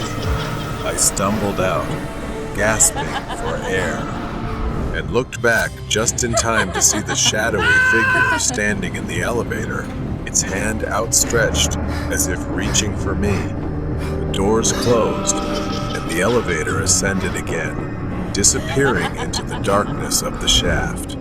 Shaken, I reported the incident to the building management, but they found nothing wrong with the elevator. I moved out the next day, unable to shake the feeling that something malevolent was lurking in that elevator, something that wasn't bound by the rules of the living. To this day, I avoid elevators, especially in old buildings, and I'll never forget the feeling of that cold, oppressive presence in the apartment building of 13. It was a reminder that some places are haunted not by ghosts, but by something far more sinister. The crazy man blocked the truck. It was a torrential, rainy day. After finishing a long, exhausting day at work, I drove my old, large truck back home. The windshield wipers battled against the pouring rain, moving in a steady, hypnotic rhythm. The radio crackled faintly, almost drowned out by the sound of rain pounding on the truck's metal body. The road ahead was nearly deserted, a winding path through a remote forest. Tall, ominous trees loomed on both sides, their branches reaching out like twisted, skeletal hands. My hands gripped the steering wheel tightly, my knuckles white from the cold. My eyes were focused on the road, but my gaze was weary, longing to be home soon. As I rounded a bend in the road, my headlights caught a figure standing in the middle of the road. Finding it strange, I drove a short distance further and then pulled over to the side of the road to rest for a moment. From a distance, there was that figure again. The silhouette was of a man, his hair disheveled and soaked by the rain. He stood motionless, his head slightly tilted to one side, staring straight at me with wide, unblinking eyes. His clothes were tattered and drenched, clinging to his gaunt frame. In his hand, he held something long, thin, and menacing under the headlights. My heart raced as I stared at the man, an instinctual sense of danger warning me. The man did not move, did not blink, just stood there, staring. My breath fogged up the window as I pondered what to do, making his already ominous figure appear even more distorted and terrifying. But before I could act, the man suddenly lunged forward, slamming his hand on the hood of the truck. The force of the impact made me jump out of my seat, my heart pounding. The man's face was now just inches from the windshield. His eyes were wild and bloodshot. I recoiled in horror as I realized the object in his hand was a long, sharp needle attached to a syringe filled with a murky yellow liquid. The man's mouth curled into a deranged smile, revealing yellowed and cracked teeth. He lifted the needle, tapping it lightly with his finger as if preparing to use it. He fumbled with the door lock, as if deliberately trying to frighten me. The rain outside seemed to grow louder, darkening the scene with a rising sense of dread. The man moved with terrifying speed. He lunged at the side door, yanking it open with astonishing strength. I could barely think, and there was no time to react before the man lunged at me. The syringe was raised, aimed straight at my neck. I struggled, adrenaline surging through my veins as I tried to push the man away. But his grip was like iron, his strength fueled by madness. My mind was a whirlwind of fear and confusion. Who was this man? What did he want? Why was he doing this? The questions swirled in my head, but there were no answers, only a desperate need to survive. The man giggled, a high-pitched, maniacal sound. The needle inched closer. I twisted and turned, trying to evade it, but the man was relentless. In one final desperate move, I surged with a burst of life. I managed to grab the man's wrist. We wrestled, fighting for control. The man's eyes were wide and wild. His foul breath hit my face in a horrific gust. With gritted teeth, I mustered all my remaining strength and shoved the man back with a powerful force, sending him tumbling backward.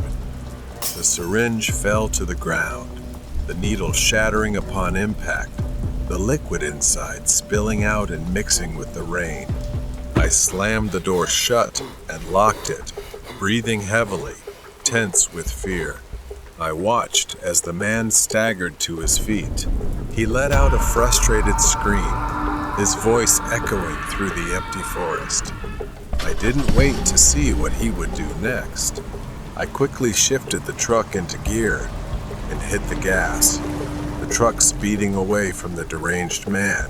Exhausted and shaken from the struggle, I drove in silence, quickly contacting the police about the incident and heading straight to the hospital. The man's wild eyes, his maniacal grin, the syringe filled with that strange liquid, they all haunted my mind. After the police investigated, they finally apprehended him and placed him in custody for psychiatric treatment. It turned out he wasn't just targeting me. He was after others as well, all as part of the twisted pleasure of a deranged mind. Horror Story Nightwalkers. I used to work at a small hotel on the edge of town. The hotel was quite peaceful, nestled between dense woods and a long, deserted road. After a hurricane swept through the town, business slowed down significantly. I worked the night shift from 6 o'clock p.m. to 2 o'clock a.m., often without seeing anyone for hours. The only sound in the empty lobby was the ticking of the old clock on the wall. One night, I was sitting in the break room, sipping warm coffee and watching the security monitors when I heard a deep voice call out from the lobby. I got up and went to the front desk. There was a man standing on the other side of the glass partition. He was tall, with wild hair and a strange, jittery energy about him. He asked for some towels, so I handed them to him through the opening under the glass. He grabbed them with such force that it made me flinch, and then he left without saying another word. Curious, I watched him on the security monitor as he walked down the hallway, rubbing the towels against his face and neck. It was bizarre, but I shrugged it off and returned to the break room. About 10 minutes later, I heard his voice again. This time, he was back at the front desk, banging on the glass. "My key card isn't working," he shouted. I asked for his room number, but he responded strangely, saying something like 2C Pwy, which didn't match our room numbering system. When I told him that, his demeanor changed. He leaned close to the glass, his eyes wide and wild. "I'm going to kill you," he said with a cold smile. I froze as he repeated it, louder each time, until he was nearly screaming.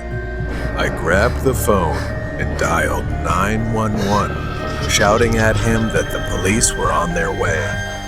He stared at me with that twisted smile, mocking me as I spoke to the dispatcher. Finally, he left the hotel, disappearing into the night. I was shaken but relieved that he was gone. I decided to stay in the lobby for the rest of my shift. When my relief arrived at 2 o'clock a.m., I hurried outside, eager to get home. The cold night air bit at my skin as I walked through the empty parking lot. Suddenly, I heard a noise behind me, like someone walking on tiptoes. I turned around, and there he was, hiding behind a car. His eyes followed me from the shadows, and he whispered, "I'm going to kill you." Panic surged through me. I looked around, trying to decide what to do. My only chance was to run to the nearest house with a light on. I sprinted to the door and pounded on it, screaming for help. Just as he grabbed me from behind, the door flew open, and the homeowner shouted, scaring him off. I collapsed in relief as the homeowner called the police. The police arrived, but he had already disappeared. I identified him on the security footage, but they never caught him. To this day, I still wonder if he's out there, lurking in the shadows, waiting for another chance. The Haunting of Route 23. I've been doing this job for over 20 years, driving on long, desolate highways at all hours. As a truck driver, I've gotten used to isolation, to the silence of the road. As a truck driver, I've also had to get used to sometimes sleeping in dangerous places. I was driving along Route 23, a road known for its long, deserted stretches. It's a 30-mile stretch of highway surrounded by endless rows of trees and dark tunnels. I had been driving for 3 hours, and I usually stop for a break after 4. I didn't particularly like this road, but I had no other choice. I spotted a small parking lot up ahead, a flat patch of land nestled between the trees. It was just big enough for my truck. I turned in and parked there. The dense trees surrounded me with a sense of desolation and silence. I stepped outside to brush my teeth. While brushing, I heard the sound of an engine echoing in the distance. A car was approaching, but instead of passing by, it slowly crept closer. Its windows were dark, and I could feel the hairs on the back of my neck stand up. Something wasn't right. I hurried back to the safety of my truck, slamming the door shut. I wrapped the seatbelt around the handle, an old trucker's trick, to make it harder for anyone to open the door from the outside. I had done this many times before in dangerous places, but tonight, it felt necessary. I pulled the curtain shut and lay down on the bed in the back of the truck, covering myself with the blanket. But the fatigue from the long drive soon took over, and within minutes, I was fast asleep. It felt like I had just closed my eyes when a noise woke me up. It was footsteps, soft and slow, circling the truck. Then they stopped right outside the driver's door. Then came a loud, violent knock on the door. I jolted up, almost falling out of bed. The knocking on the door grew more frantic, more aggressive. My hands fumbled as I tried to shove my shoes on. I shouted, "Who's out there?" But there was no answer, just the banging getting louder. I rushed to the driver's seat, my hands shaking as I shoved the key into the ignition. The truck roared to life. I pulled the curtain aside, ready to drive off. And that's when I saw him. A man, dressed all in black, stood just inches from the truck. He held a large knife in one hand and a hammer in the other. We locked eyes, and he twisted his face into a grotesque, maniacal grin. He seemed unhinged. Then he lifted the knife in front of me, as if taunting and provoking me. My truck suddenly stalled. I hit the horn, warning him I would charge if he didn't back off. But instead of retreating, the man started walking toward me. He quickened his pace. Then he started sprinting toward me, yelling as he ran. The knife and hammer swung wildly in his hands as he charged at the truck. I realized my window was still cracked open. I reached to close it, but before I could, his face was pressed against the glass. His wild eyes stared into mine. He grinned, nodding toward the window. With a sudden swing, the hammer smashed against the driver's side window. The glass shook but held. My hands trembled as I tried to restart the engine. Another swing. This time, the glass shattered. A third swing. Cracks spiderwebbed across the window. It was about to give completely. My life hung by a thread. The engine roared to life, and I slammed my foot on the gas just as the window opened. The man screamed as the truck lunged forward, throwing him off balance. His hammer was still lodged in the broken window as I sped away. In the rearview mirror, I saw him stand up. He stood in the middle of the road, watching as I drove away. His silhouette was clearly visible in the mirror. I haven't driven like that since. That night taught me to always be prepared, to plan my route down to the smallest detail. Now, I sleep in safer places, far from empty parking lots. Horror Story Haunted Tracks. The legend of the haunted tracks had always been a topic of eerie fascination in our small town. The story went that, decades ago, a tragic train accident had occurred on the old, abandoned railway line just outside town. Many lives were lost that fateful night, and it was said that the spirits of the victims still lingered, haunting the area. As a skeptic, I never believed in ghosts or haunted places, but that changed one cold winter night. I was driving back home after visiting a friend when a heavy snowstorm hit, making the roads nearly impassable. I decided to take a shortcut through the old railway crossing, hoping to save some time. The wind howled, and snow fell in thick, blinding sheets as I navigated the narrow, winding road.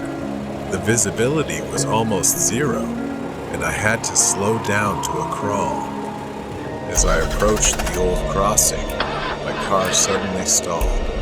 I tried to restart it, but the engine wouldn't turn over. Frustrated, I got out to check under the hood, the biting cold stinging my face and hands. As I fumbled with the engine, I heard a faint, distant whistle. I froze, remembering the tales of the haunted tracks. The whistle grew louder, and I saw a light piercing through the snowstorm, heading straight toward me. Panic set in as I realized it was an old steam train, barreling down the tracks at an alarming speed. I abandoned my car and tried to run, but the snow was too deep, and I stumbled. As the train approached, I could see it more clearly. A rusted, ancient locomotive, its windows shattered, and the metal twisted and scorched. I braced myself for the impact, but it never came. Instead, the train passed right through me, sending a bone-chilling cold through my body. I turned to see it continue down the tracks, disappearing into the storm. Shaking, I returned to my car and tried the engine again. This time, it roared to life, and I wasted no time getting back on the road, my heart pounding in my chest. When I finally reached home, I was too shaken to sleep. The next day, I told my friend Mark about the experience. Mark, a local history buff, was intrigued and suggested we investigate the site together. Armed with flashlights and a camera, we headed to the old railway crossing that evening. The storm had passed, leaving a calm, clear night. The tracks looked abandoned, covered in snow and rusted with age. As we walked along the line, Mark recounted the details of the accident. A collision between two trains due to a signaling error, killing dozens of passengers. Suddenly, we heard it again, the distant whistle. The air grew colder, and a light appeared down the tracks. We watched in disbelief as the same ghostly train emerged from the darkness, moving silently toward us. Mark, braver than I, stepped forward with his camera, snapping pictures. The train passed through us again, leaving us both shivering and breathless. When we reviewed the photos, we were stunned. In each shot, ghostly figures were visible, faces twisted in pain and fear, hands pressed against the windows as if pleading for help. We had captured the spirits of the victims, forever trapped on their final, tragic journey. The haunted tracks were no longer just a legend. They were a grim reminder of the lives lost and the restless souls that still wandered, seeking peace. I never took that shortcut again, and the memory of that night remained etched in my mind, a chilling testament to the power of the supernatural. Strange clown in the parking lot. It was a chilly October evening in 2016, just a few weeks before Halloween. My friends, Jake and Sarah, and I decided to catch a late-night movie at the local theater. After the movie, which ended around midnight, we lingered in the parking lot, chatting and enjoying the crisp autumn air. The parking lot was mostly empty, illuminated by a few dim streetlights, creating long shadows that danced eerily around us. As we laughed about the horror movie we had just seen, Jake suddenly fell silent, staring behind us. We turned to see a clown standing by an old, beat-up car at the edge of the parking lot. He was dressed in a dirty, oversized clown suit with a red wig and smeared white face paint. Unlike the clowns at birthday parties, this one had a sinister air about him, his smile too wide and his eyes too dark. At first, we thought it was a prank. After all, clown sightings had become a bizarre trend that year. But as he started walking towards us, the playful notion quickly vanished.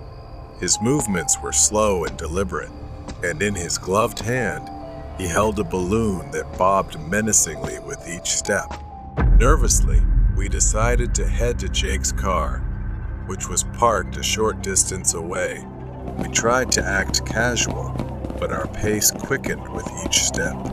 The clown followed, maintaining a steady, unnerving pace.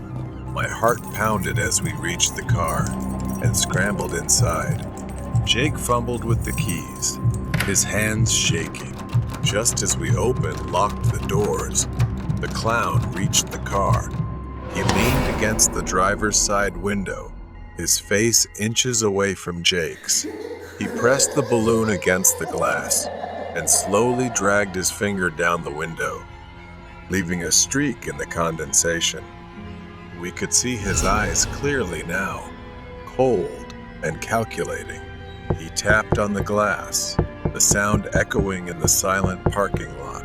We were frozen with fear, unsure of what to do next. The clown then moved to the front of the car, standing directly in the headlights. He reached into his oversized pocket and pulled out a long, jagged knife. The sight of the blade sent a fresh wave of panic through us. Jake finally snapped out of his shock and started the car. The engine roared to life, and the clown took a step back, still smiling that unsettling smile. We peeled out of the parking lot, tires screeching, and didn't stop until we were miles away, parked in front of a 24-hour diner. We sat in the car, catching our breath and trying to make sense of what had just happened. We debated calling the police, but without any real harm done, we doubted they'd take us seriously. In the end, we decided to keep the story to ourselves, not wanting to relive the terrifying encounter. To this day, the image of that clown and his menacing smile haunts us. We often wonder what his intentions were and shudder at the thought of what might have happened if we hadn't reached the car in time. The experience left a lasting impression, a chilling reminder that sometimes the scariest encounters are the ones that seem to step straight out of a nightmare. Headless bus passenger. Late at night, the university campus was eerily quiet and shrouded in darkness. Kala hurried toward the campus bus stop after a long evening of studying. The long, empty street was lit by only a few dim streetlights. There was only one bus left at the stop, its headlights cutting through. The cold, misty air. She boarded the bus, her eyes briefly glancing at the driver, a man well into his years, his face lined with deep wrinkles and dark, unreadable eyes. Kala sat in the middle of the bus, trying to relax, but she suddenly sensed something strange. Through the rearview mirror, she realized the driver was staring at her intently. His eyes never left her, as if he was searching for something on her face. After a few minutes, she began to feel something was wrong. The route they were taking was unfamiliar. Instead of heading toward her dormitory, they were drifting into a desolate area, where thick darkness swallowed everything. She leaned over, peering out the window, looking around in growing confusion. Kala turned to remind the driver about her destination, but he didn't respond. His eyes were no longer on the mirror, but fixed straight ahead. He pressed on the gas, speeding up, ignoring the narrow, winding roads. Kala's fear surged. She raised her voice, This isn't the way to my dorm. But the driver didn't hear or didn't care. His face had gone pale, as though he was terrified of something unseen. Suddenly, the bus swayed, and vague shapes began to materialize outside the windows. At first, they were shadows of people standing by the roadside. Then they became clearer faces with empty eyes, mouths wide open as if screaming in silent agony. They stood there, watching like bloodthirsty specters. Calla curled up, trembling, too afraid to look at those ghostly figures for long. She felt like screaming. After what felt like an eternity, the bus finally slowed down. The familiar sight of the dormitory building appeared ahead, and she felt a wave of relief wash over her. Without wasting time, she grabbed her backpack and hurried off the bus. As she stepped onto the sidewalk, she heard the driver's voice for the first time that night.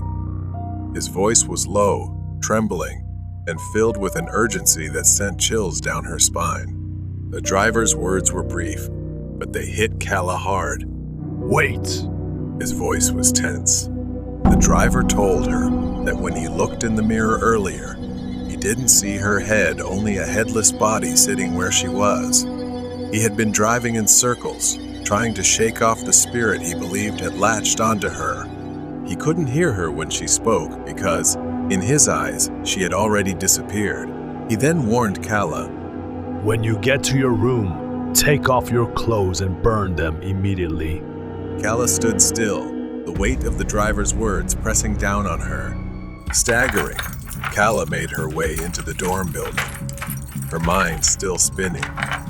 She fumbled with her key at the door, her hands shaking uncontrollably.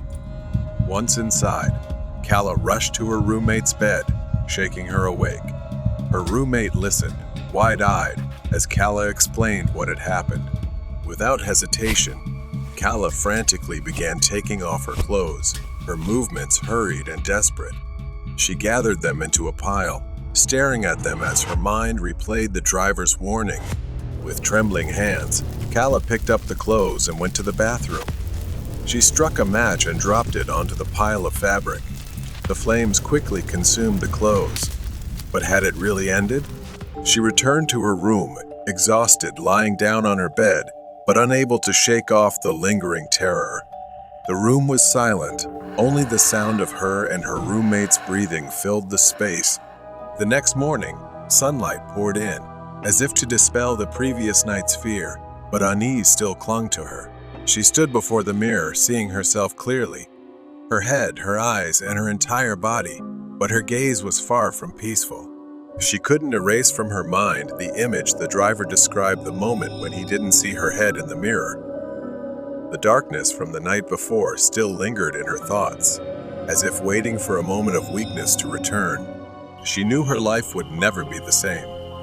The haunting memory of being headless and the spirit the driver had tried to divert would forever follow her, reminding her that terrifying things exist right next to us in the most unexpected moments.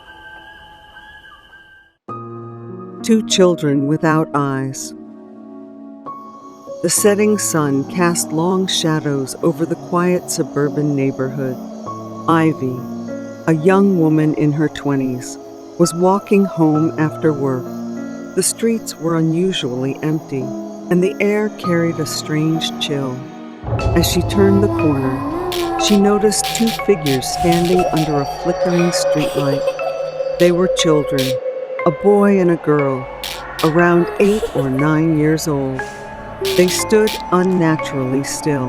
Ivy wheezed. Steps slowed as she approached them, a growing sense of unease with each step. But it was the only way for her to get home. The children simultaneously turned their heads, and Ivy's breath caught in her throat. Their faces were pale and expressionless. But what struck her most were their eyes, or rather, the absence of them. These children had smooth, empty voids where their eyes should have been. The eye sockets were dark and hollow, an abyss that seemed to pull at her very soul. Ivy's heart pounded as she stopped a few steps away from them. The boy and girl began to move, their movements unnaturally stiff. They stepped towards her, their empty sockets somehow feeling like they were staring menacingly. Ivy wanted to run, but her legs felt rooted to the spot, paralyzed by fear. The children reached out, their hands pale and cold. They lightly touched her, sending a chill through her body. As their fingers met her skin, images flooded Ivy's mind. She saw dark hallways, old, decaying houses, and a profound sense of sadness and fear. The disjointed images, like mismatched puzzle pieces, kept flashing through her mind. Suddenly, the children let go, and the images stopped. Ivy stumbled back, gasping for air. The boy and girl stood there, silent and still. The flickering streetlight cast eerie shadows on their faces, making their hollow sockets appear even darker. Ivy ran, her heart pounding. She didn't stop until she reached her home. Slamming the door shut, she leaned against it, trying to calm her frantic breathing. The encounter had left her shaken, and the images from those children still lingered in her mind. That night, she couldn't sleep.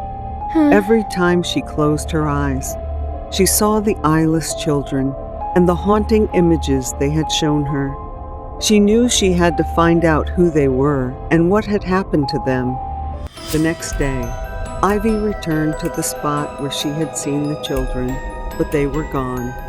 She began asking around the neighborhood, describing the children to anyone who would listen. Most people shook their heads, saying they had never seen or heard of such children. But an old man at the local library seemed to know something. His eyes widened in recognition when she described them. He told her about a tragic accident that had happened many years ago. 2 children had died in a fire at an old house that once stood on the very street where Ivy now lived. Their bodies had been found, but their eyes had mysteriously gone missing. The house had been abandoned and eventually demolished, but it was said that the children's spirits still haunted the area. Ivy felt a chill run down her spine as the old man spoke. She realized that the images she saw were the children's memories, their plea for help. Determined to soothe their spirits, she decided to search for the remnants of the old house. It took many days of searching, but she finally found it. It was a patch of overgrown grass, hidden behind a row of new houses. As she stood there, she felt a presence around her. The air grew colder, and she knew the children were near. Ivy knelt down and began to dig. She uncovered charred pieces of wood, the remains of the old house, and then she found a small, scorched box. Inside were 2 porcelain dolls, their eyes missing. Ivy's heart ached as she realized these were the children's cherished toys. With trembling hands, she placed the dolls back in the box and whispered a prayer for the children's souls. The air around her seemed to lighten, and she felt a gentle breeze brush her face, as if in thanks. Relieved, she knew she had done the right thing. The eyeless children were no longer bound to their tragic past, and perhaps she had helped them find their way to the afterlife. The ghost of a mother in the forest.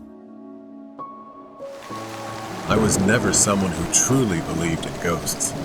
I always thought they were just products of imagination, created to explain the unexplainable. But everything changed when I was in that cursed forest. It was supposed to be a normal overnight trip, and quite an easy one. The locals whispered about the forest being haunted, but I didn't pay much attention to that. The road was rough, and the darkness grew thicker as I drove deeper into the forest. My headlights barely cut through the fog, so I had to be more careful.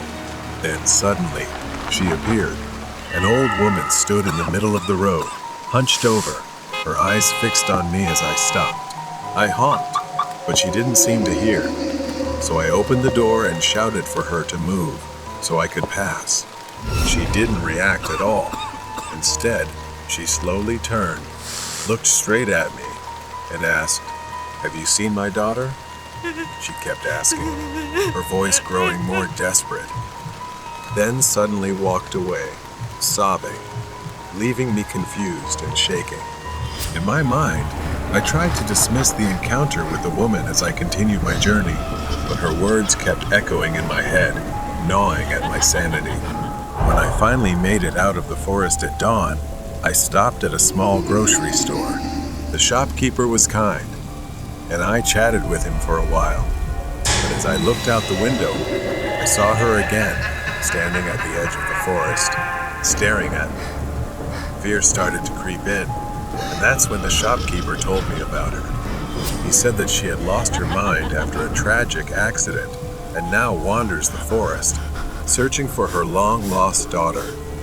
I dismissed the story again, thinking it was just a coincidence. That night, as I drove back through the forest, the rain started pouring down heavily, making the road more dangerous. But I kept going, just wanting to get out of there as quickly as possible. Then, through the rain, I saw another woman.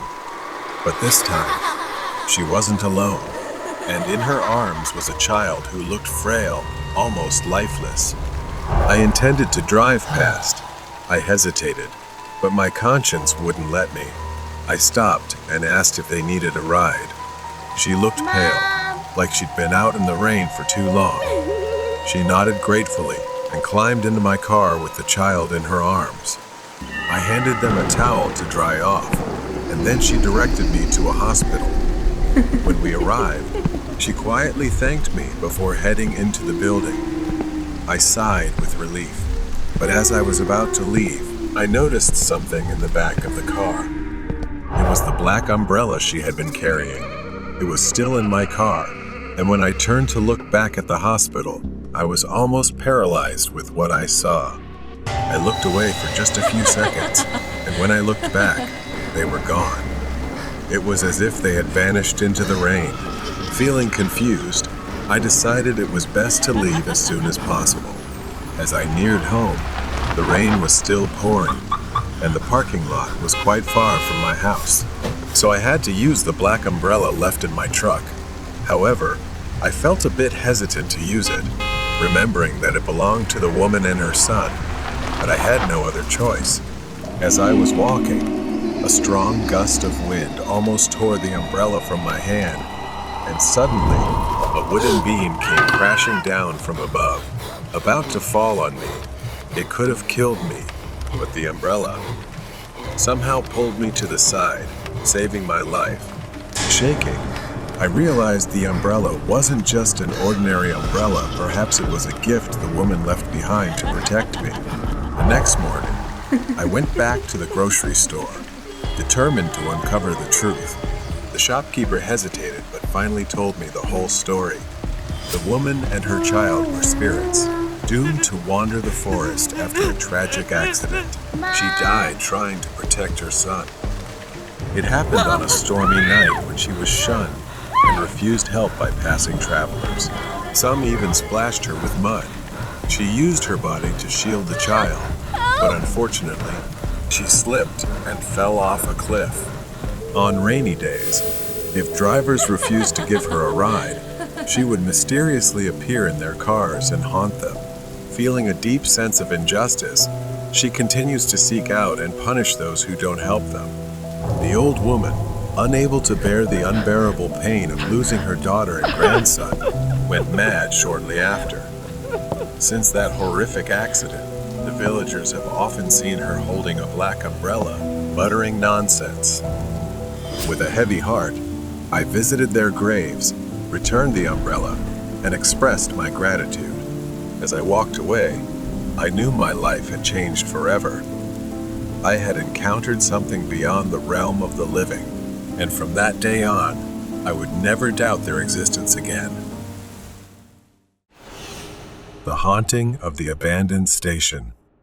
It was a chilly autumn evening in our small town. Inside the diner, warmth enveloped me. Sarah, my girlfriend, was finishing her cup of coffee. We had been dating for a few months, and tonight seemed like the perfect opportunity for an adventure since we both enjoyed that. After dinner, we decided to explore the old abandoned train station in town. The train station loomed before us. Built in the early 1900s, it had once been the heart of our town, but now it lay in ruins, overtaken by nature. My heart raced, but I didn't want to show fear in front of Sarah. I reassured her, even though I felt a hint of doubt creeping in. She began glancing around nervously and told me she felt something was off. Then, from afar, we heard a faint whistle echoing through the air. Sarah asked me, "There are no trains running here anymore, right?" I only knew that no trains had run here for decades. The whistle grew louder, accompanied by the unmistakable sound of wheels clattering on metal tracks. Sarah tightened her grip on my arm. "We need to go right now," she urged, panic rising in her voice. But somehow I lost control, as if mesmerized by the sound, stepping closer to the edge of the platform, staring down the empty tracks. The sound grew louder, yet no train was in sight, just the tracks stretching infinitely into the darkness. Then, as if summoned from nowhere, a blinding beam of light appeared, racing toward us. It approached quickly, gliding down the tracks like a ghost, but something was off. That light wasn't attached to any train. It hovered. Sarah screamed, urging me to stop, pulling me back just as the invisible train roared past. Its force nearly knocked us over, the platform shaking violently. For a moment, everything went black. When I opened my eyes, the station was silent again, the air heavy and still. Distant sounds returned, but something had changed. Sarah was gone. "Sarah," I called, panic rising within me. I searched for her frantically. Then I saw it, a shadowy figure standing on the tracks, barely visible in the dim light. It was tall, wearing a wide-brimmed hat, its eyes glowing red like embers in the dark. A chill ran down my spine as it raised its hand, pointing down the tracks. Far down the tracks, I saw Sarah, walking away from me. But she wasn't walking normally. Her movements were stiff, like a puppet controlled by invisible strings. "Sarah, stop," I yelled. But my voice echoed back, swallowed by the night. I ran toward her, desperation driving each of my steps. The closer I got, the more horrific reality became. Her face was blank, expressionless, her eyes vacant and soulless. It was as if her very soul had been drained. Tears streamed down my face as I reached for her, but the distance between us never closed. The shadowy figure at the station let out a raspy laugh, echoing through the trees, sending waves of fear crashing over me. I turned to face the figure, but it had vanished. In its place stood an old, rusted, decaying train, its windows shattered. Shadowy figures filled the cars, their hollow eyes staring at me. The door creaked open, like an invitation into the darkness. My heart raced with fear and curiosity. A whisper brushed my ear. "Join us. We've always been here waiting for you." I shook my head, backing away, but the pull of the train was too strong. My legs moved on their own, drawing me toward the door. Just as I stepped inside, the door slammed shut behind me. The train swayed, and I felt a cold hand grip my shoulder. I turned to see Sarah sitting across from me, her eyes vacant. "What's happening?" I choked out, but she didn't respond. Instead, she slowly raised her hand and pointed out the window. I looked outside. I was standing on the platform, staring at the train. But how could this be? I was inside. I tried to scream, but no sound escaped. The train raced faster and faster, the outside world fading into a blur in whispers. Suddenly, it stopped, and the door creaked open. Then, that dark figure appeared inside the train, leaning in close, its cold breath chilling me to the bone. "You should never have come here," it whispered, and everything went dark. When I awoke, I was lying on the cold ground, the train and station gone. All that remained was an empty field overgrown with weeds, a stark contrast to the horror I had just endured. I stood up, dazed and disoriented, and headed back to town. As I neared the town square, something caught my eye, a missing person poster. It was Sarah's face, but the date was from 10 years ago. My heart sank as I stumbled back, trying to comprehend the horror. Had I really been gone for 10 years? Or had Sarah vanished long before I ever met her? The truth was too horrific to grasp. Desperate for answers, I rushed back to the station, but when I arrived, it was gone. Only an empty field remained. The train, the darkness, the station all vanished as if they had never existed. Memories flooded back the faces of victims, broken families, the whispers of those who had vanished without a trace. Each shadow symbolized a haunting reminder of what I had escaped, of the guilt I carried for failing to protect those who needed me most. I turned away and walked on, ready to embrace the memories instead of fleeing from them. The shadows may linger, but I would no longer let them control my life. The hitchhiker's nightmare. The chilly spring air bit at my skin. It was a quiet night as I left the Subway restaurant. The shopping mall where the Subway was located was desolate, except for a few dim streetlights casting pale circles of light over the empty parking lot. Though the place was somewhat old and empty, the quality was decent, and it was only a 5 to 10 minute drive from my house. As I caught movement out of the corner of my eye, I saw a man walking past the stores. He was tall, disheveled, wearing sweatpants and a dingy t-shirt. As he passed by the window, he glanced at me. It was only a brief look, but something about him left me feeling uneasy. I brushed it off, telling myself it was nothing, just some guy. I pushed open the door, my breath visible in the cold night air, and started walking the short distance to my car. I was halfway to my car when I heard footsteps behind me. At first, they were faint, but they quickly grew louder, closer. I glanced over my shoulder, and there he was, the man from earlier. He was walking toward me, and before I knew it, he was right next to me. I stopped, unsure of what he wanted. He was too close for comfort. He asked me for a ride to the gas station just down the street. His voice was calm, almost friendly, as he pointed toward a gas station nearby, visible from where we stood. It didn't seem far, and it was on my way home. Though I hesitated, the cold air and his seemingly urgent demeanor convinced me to agree. I got into my car, and the man sat in the passenger seat. I drove out of the parking lot, down the empty streets, making the short drive to the gas station. Neither of us said a word. The entire time, something felt off about the situation. I kept telling myself everything was fine, it was just a quick ride, after all. When we arrived at the gas station, I parked in the back of the lot. I expected him to get out right away, but he didn't. Seconds passed in uncomfortable silence, and my anxiety grew. I said, "All right, we're here," trying to sound casual, hoping he would leave. But he didn't move.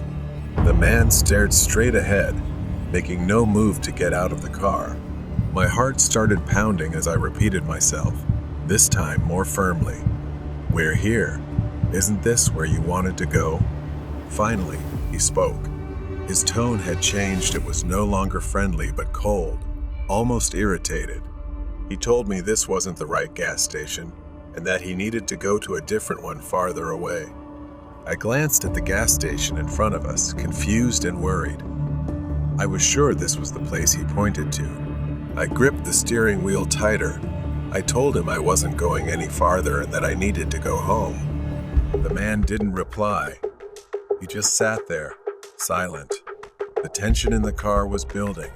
and I could feel my pulse quickening. I asked him to get out, my voice now shaky. He refused and said no. I glanced around the gas station, looking for someone who might help. A few cars were parked under the bright lights, but I didn't dare move. He seemed stubborn, and I was scared he might harm me. I felt trapped, like the walls of the car were closing in on me. Suddenly, a noise broke the tension, a car door slamming nearby. I glanced into the rearview mirror and saw a woman stepping out of her car, walking toward the gas station store. Seeing someone else, even from a distance, gave me a brief surge of courage. I turned back to him, my voice stronger this time. "I need you to get out of my car, right now." His expression hardened, his eyes narrowing as he leaned slightly toward me. His voice was low, almost a whisper, as he said he wouldn't get out until I took him where he needed to go. I couldn't take him anywhere else, and I couldn't sit there any longer with the fear gnawing at me. I glanced back at the gas station, hoping someone would look my way, but no one did. I needed an exit, and fast. I reached for my phone, trying to act as casual as possible.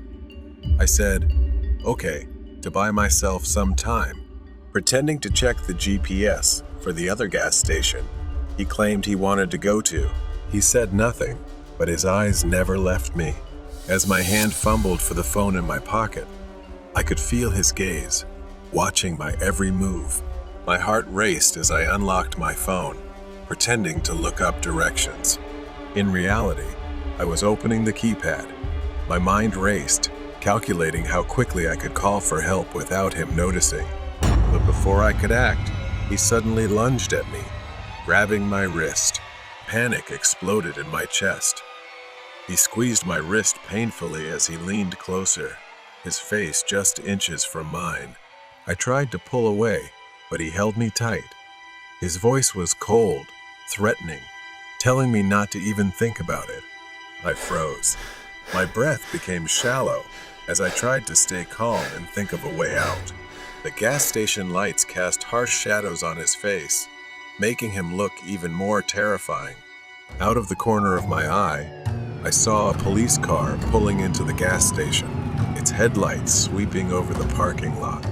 The other man must have seen it too, because his hand suddenly loosened my wrist.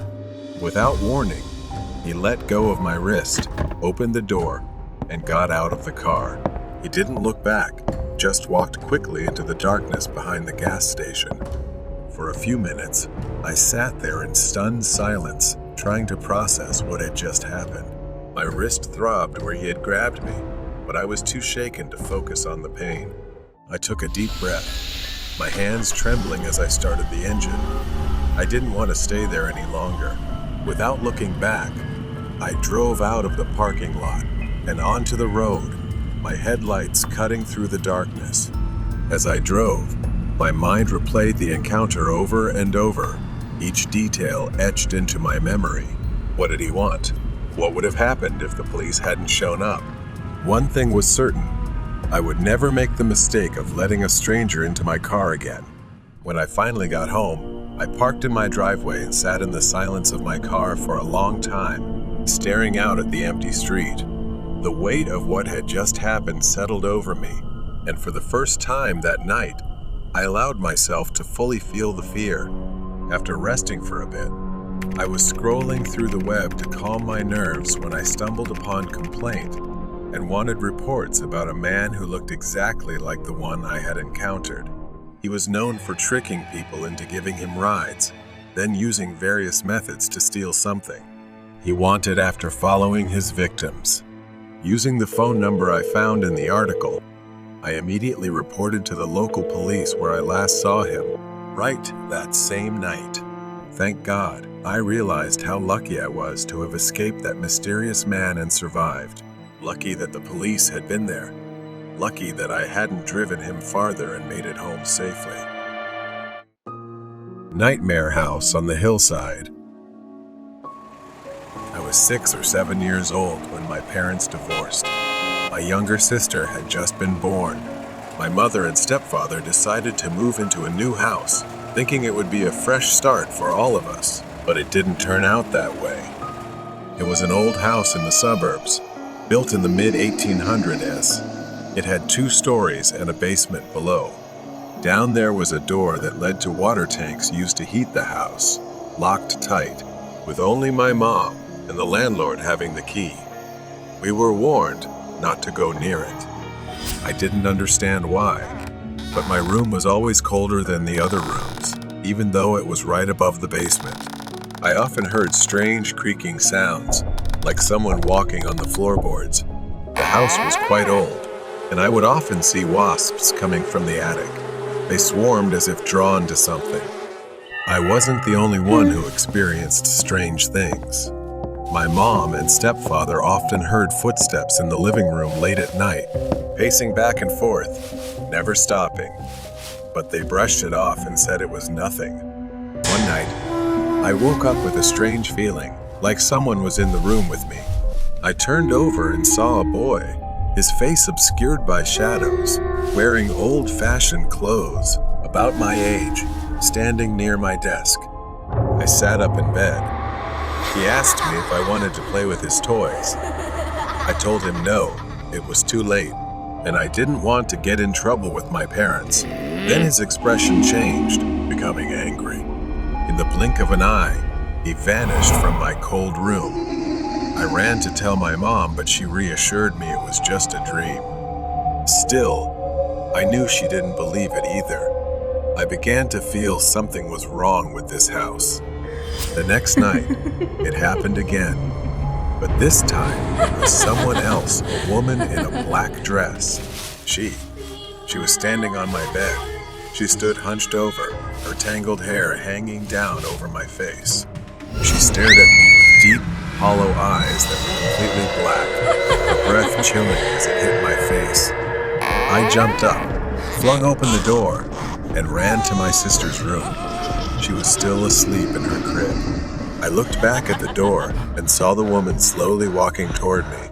As she passed the window, lightning struck outside, and in that moment, the woman disappeared. With each flash of lightning, she would reappear, getting closer to me.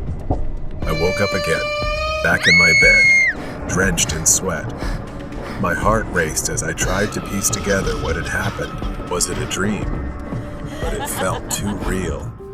I ran to my mom and stepfather, telling them everything.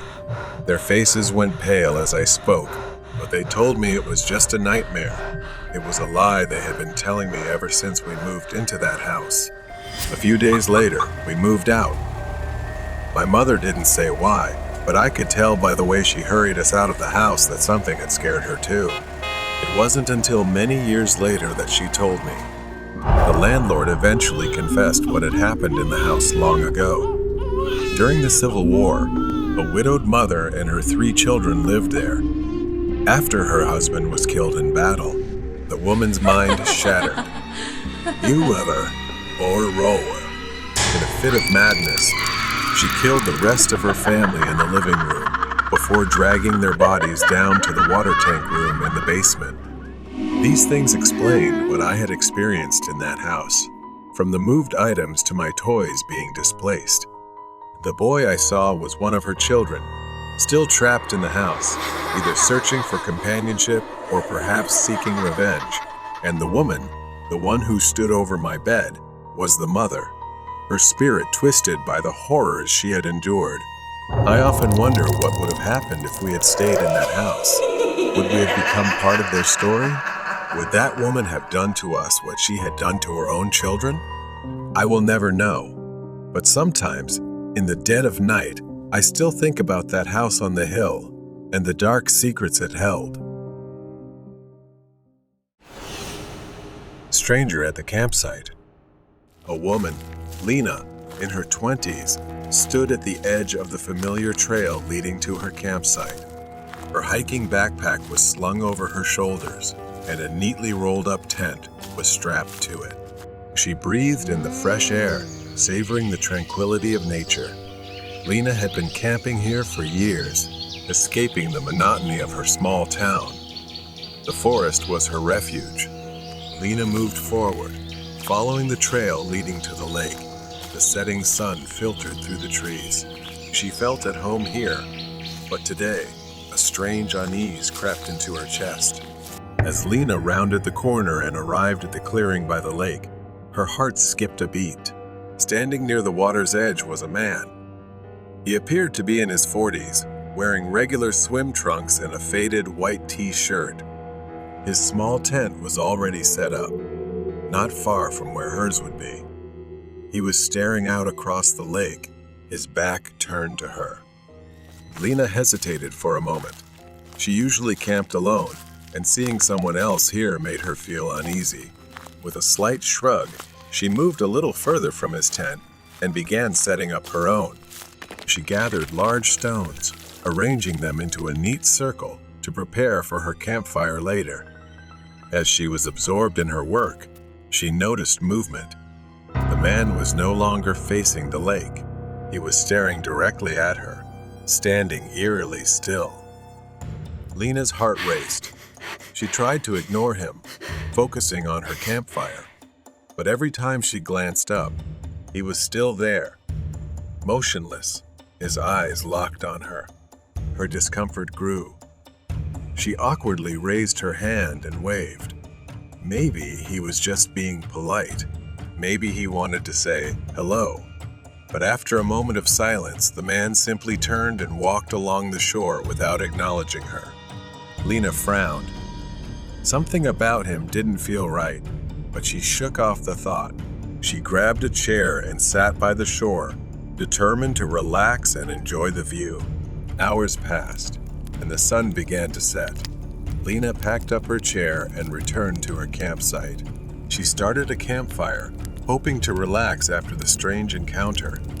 As she stared into the flames, her eyes drifted toward the tree line. A figure stood in the distance, partially hidden behind a tree. Lena squinted, trying to make sense of the shape. It was the man in the white shirt. He had returned, standing there, watching from a distance. Lena quickly shifted her chair to the other side of the fire so she could face him. Time passed slowly. The man stood frozen in place as the forest around them grew darker. The shadows deepened, and soon, his figure became blurry, blending into the trees. Even though it was dark, Lena knew he was still there. He could see her clearly, illuminated by the fire, but she could no longer see him. Fear gnawed at her. What was he doing? Why hadn't he returned to his tent? Hours passed, and Lena remained tense, staring into the trees. The only sounds were the crackling of the fire and distant crickets. She considered leaving but feared the man might follow her, keeping her rooted in place. She stoked the fire, ensuring it burned brightly, knowing it was her only way to keep the surrounding darkness at bay. Lena sat by the campfire, her face blurred in the flickering firelight. The night was already thick with shadows. The forest around her was a pitch-black void. Her eyes continuously turned to the tree line where the man stood. Even though she could no longer see him, she knew he was still out there, following, waiting. Suddenly, a tree branch broke nearby. Lena stiffened, her breath caught in her throat. She looked around her camp, squinting into the darkness. Perhaps he has already arrived. The flames cast long, flickering shadows. Lena couldn't stop imagining shapes moving among the trees. There, at the edge of the tree line, someone was probably standing there because she always heard footsteps crunching through the forest. Then slowly, the man's silhouette appeared. She regained her determination, suddenly stood up, picked up a thick branch from the fire, and held it as a weapon. The man didn't flinch. He remained still, watching her as if waiting for her next move. Lena shouted into the darkness, her voice trembling but firm, asking who he was and what he wanted from her. But there was no response. The man tilted his head slightly, as if confused by her defiance. Lena's skin prickled with fear. She gripped the burning branch tightly and stepped closer to the edge of the campfire, ready to defend herself. But then, without warning, the man turned and walked into the forest. Slowly, cautiously. His footsteps were eerily soft. Lena watched him go, not daring to follow. He disappeared into the darkness, swallowed by the trees, but the tension in the air didn't lessen. She didn't believe he was truly gone. The night dragged on. Lena struggled to stay alert, her body heavy with exhaustion, her mind clouded with fear. The fire had burned down, casting only a faint light. Despite her best efforts, her eyes began to droop. She couldn't fight it any longer. After only a short while, Lena was startled awake by a faint sound, her eyes snapping open. The fire was nearly out. Only a few embers remained. The air was cold and damp. For a moment, she was disoriented, unsure if she had imagined the sound. But then she heard the faint rustling sound again, this time coming from behind the tent. Lena's heart raced. She stood up slowly, creeping carefully to avoid making any noise. She grabbed a nearly burnt-out branch from the fire, gripping it tightly. She cautiously walked around the tent, following the sound. The rustling grew louder as she approached the back of the tent. Lena tightened her grip on the branch. She took a deep breath and rounded the tent, only to find a squirrel nibbling away. The area behind the tent was empty. Lena frowned, confused. She could have sworn she heard something like footsteps. She returned to the fire, scanning the surroundings. The first light of dawn began to filter through the trees. Lena's body was stiff from sitting for hours, her eyes heavy from the sleepless night. It seemed like she was very lucky. For some reason, the man never returned, and she saw no sign of him for hours. But the insecurity is still there. Lena quickly packed her things, wasting no time. She glanced nervously at the tree line. The forest remained quiet and still, as if the events of the previous night had never happened, and she wished that were true. She slung her backpack over her shoulders and began walking briskly toward her car. Her legs trembled. Every rustling leaf or snapping twig made her jump, but the trail remained empty. As Lena neared the parking lot, she began to feel a sense of relief. She could see her car up ahead, the only vehicle in sight. She quickened her pace, eager to leave the forest and the strange man behind. But as she reached the clearing, she froze in her tracks. His tent was still there. She slowly, cautiously, walked toward it. The tent flap was slightly open, the inside dark, but there was nothing there. Lena backed away, her mind racing. What kind of game was this? Was he even real? She snapped out of it and hurried toward her car. She slammed the door shut, her hands trembling as she started the engine, and drove off. As Lena sped down the winding road, she glanced into her rearview mirror. Standing at the edge of the forest, partially hidden by the trees, was the man in the white shirt. His hand was raised, thumb out, as if hitchhiking. Lena pressed the gas pedal harder, her car speeding away, and she never looked back or returned to that forest again. It left her with an unforgettable memory, perhaps the worst camping trip she'd ever had. The house of the lost child. It was 2006 when my family moved into this house. My parents decided to quit their jobs and start anew in the countryside. I was just a child then. But something about this house struck me immediately. The first thing I noticed when we moved in was the stairs. Every time I passed by, I would see a shadow silently moving up and down. It never frightened me. In fact, it felt oddly familiar. I was 6 years old, but I could always see things that others couldn't, and this house was no exception. I didn't tell my parents right away, not because I was scared, but because I felt that presence meant us no harm. Still, I was very afraid of the dark. My room was upstairs while the bathroom was downstairs. Every night, before going to bed, I would use the bathroom to avoid facing the fear of going down the stairs alone at night. But one night, my mother's voice woke me. She called out to me, angrily and irritably, telling me to come downstairs and not to run around anymore. I sat up in bed, confused. I hadn't run at all. In the following days, I kept experiencing similar incidents. My mother often scolded me for running around the house, accusing me of mischief. I had told her many times that I hadn't done it, but she never believed me. Then one night, the power went out, and we were almost engulfed in darkness, lit only by a few flickering candles in the living room.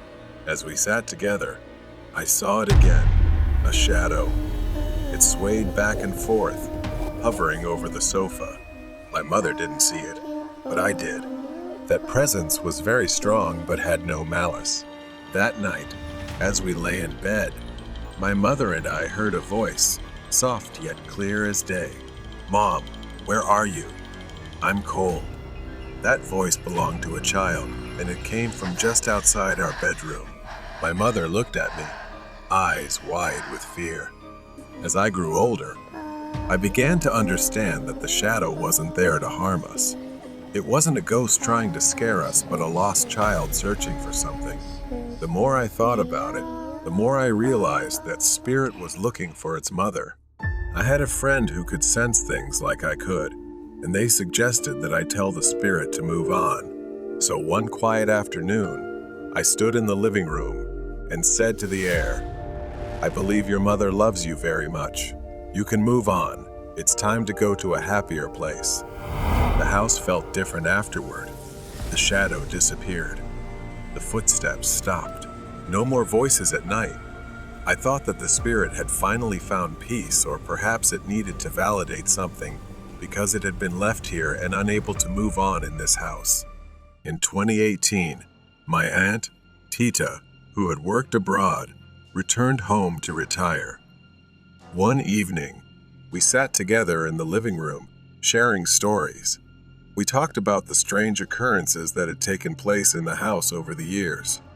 I told her about that spirit, about how my mother had once mistaken it for me because it looked like a small child. I explained how I had ultimately helped it move on. As I was speaking, I noticed something.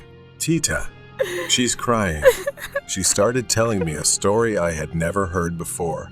Long before I was born, my grandmother, she was pregnant with Aunt Tita. Not long after that, there was a baby boy. She named her son Angelo. Suddenly one day, Grandma left and didn't come back.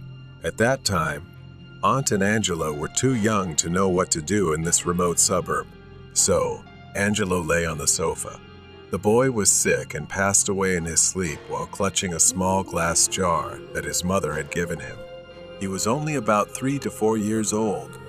At that time, my aunt was too young to understand what was happening and thought her brother was just sleeping until one day a neighbor came and took the boy to a small coffin and buried him. Our new house sits on this land. Perhaps the boy could not move on because he was waiting and didn't know when his mother would return. Sometime later, my aunt, the boy's sister, passed away just after we talked about him. Now, standing in front of the house, I can't shake the feeling that something has changed. Then came the unmistakable sound of soft footsteps. They echoed from the hallway behind me, moving toward the stairs. I turned around, breath caught in my throat. The shadow had returned. As I climbed the stairs, I saw the shadow standing right above and sliding into my bedroom. Upon reaching the room, I hesitated. My hand hovered over the doorknob, and just as I was about to turn it, I heard, "Mom, where are you?" I slowly pushed the door open, the creaking hinges filling the silent house. The room was bathed in the faint light of the moon filtering through the window, casting a cold glow over everything. My heart skipped a beat as I saw Angelo. This time, he was not just a shadow. He stood in the middle of the room, a small, frail figure, unmistakably a child. His head was bowed down. Then slowly, Angelo lifted his head, and for the first time, I saw his face, a face with deep-set eyes filled with sorrow. His mouth opened, and in a voice that sent chills down my spine, he whispered, "Mom, where is she?" I wanted to tell him, to explain that she had passed away. But before I could say anything, he raised a small glass jar, looking at it as if it held an ominous energy imprisoning his soul. Angelo stood still, clutching the jar, looking at me with hollow eyes. I had to do something. I couldn't let Angelo remain trapped forever. I took a deep breath, my voice trembling as I finally spoke to Angelo, telling him that his mother was no longer here.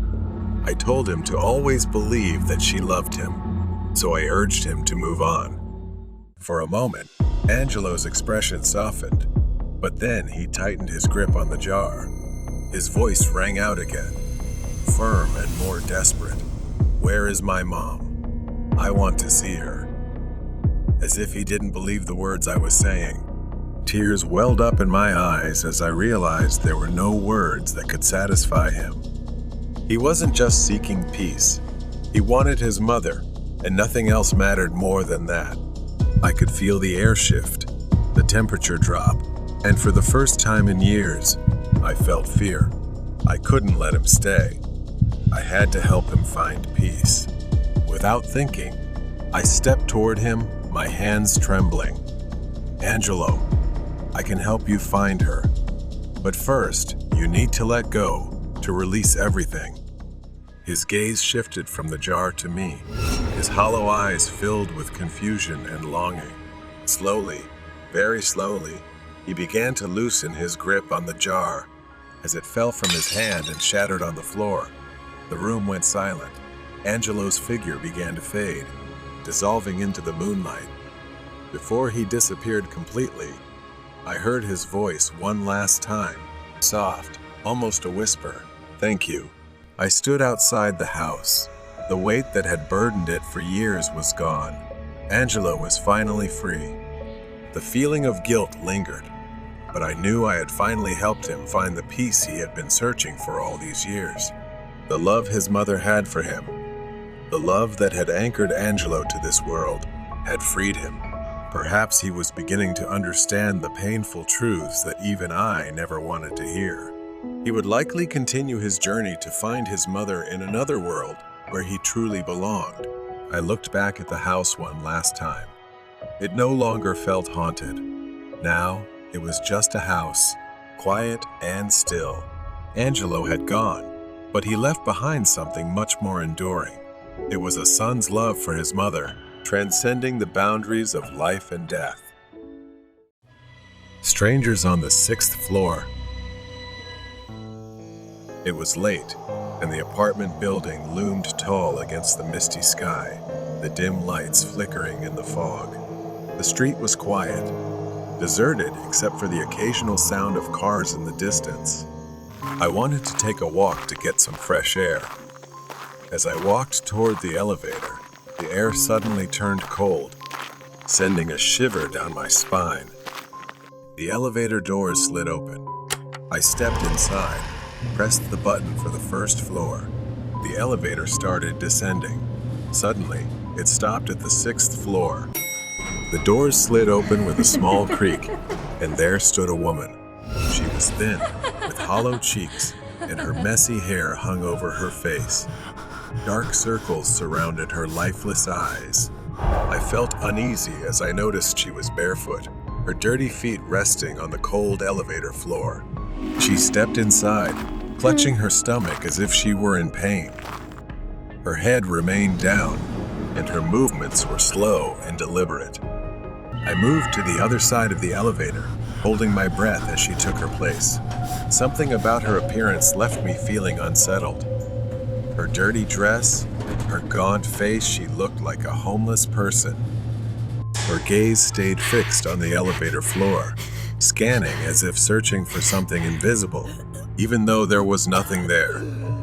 She never looked up, her hands trembling. I began to feel afraid just looking at her. When the elevator reached the 1st floor, I rushed out, not daring to look back. I quickly exited the building, trying to shake off the encounter, but questions lingered in my mind. Who was that woman? She didn't seem like she belonged here. A little while later, I returned to the building. I pressed the elevator button, eager to get back to my apartment. When the doors opened, my heart skipped a beat. She was there again. This time, she was crawling on the ground, her face pressed against the floor. Her hands frantically moved across the cold floor, still searching for something. The sight was so strange, so terrifying, that I hesitated at the entrance. For a moment, I considered taking the stairs, but something urged me to step inside. My heart raced as I pressed the button for the 9th floor. The elevator began to rise, but it stopped again at the 6th floor. The doors opened, and she crawled out, her body moving slowly along the hallway floor. I watched her disappear into the darkness, my mind spinning. What was she looking for?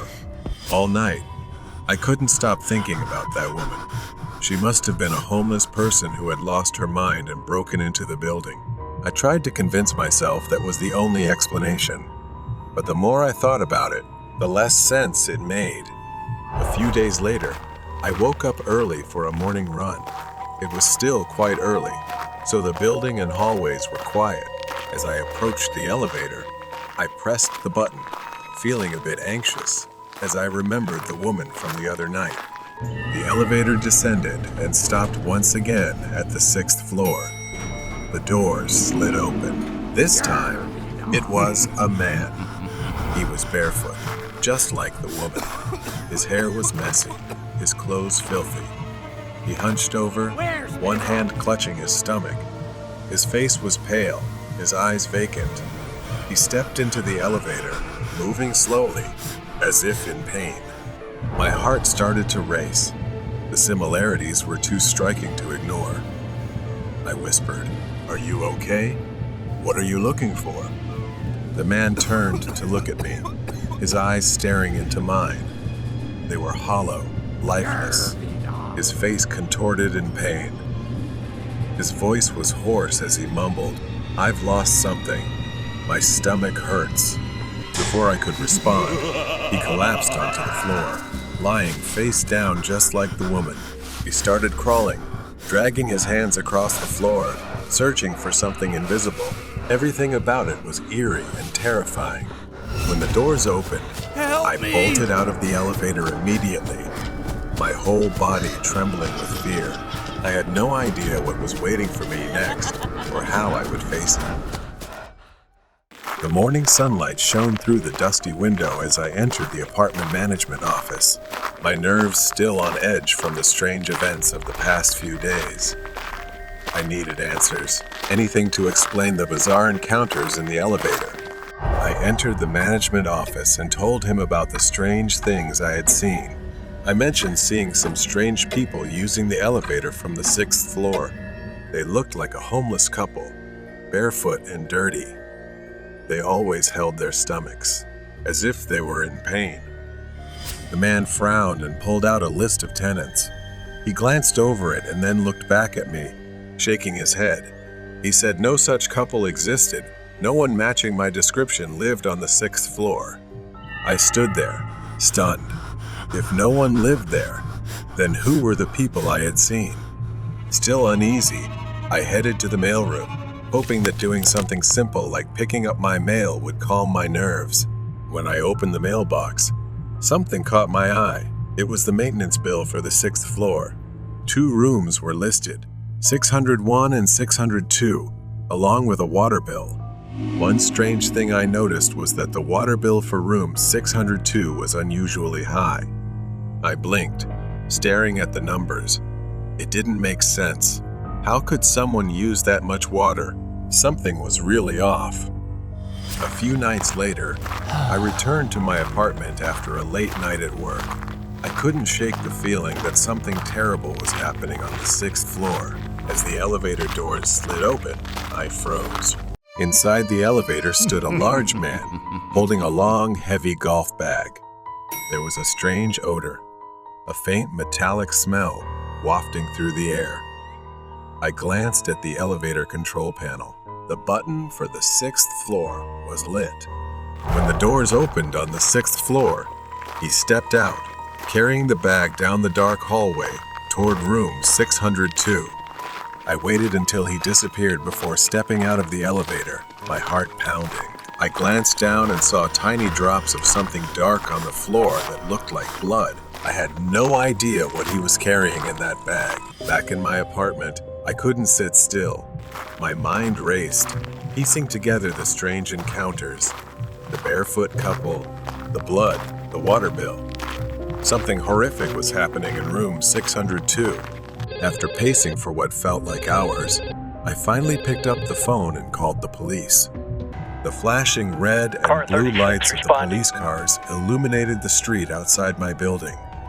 I watched from the window as the officers entered, heading straight to the 6th floor.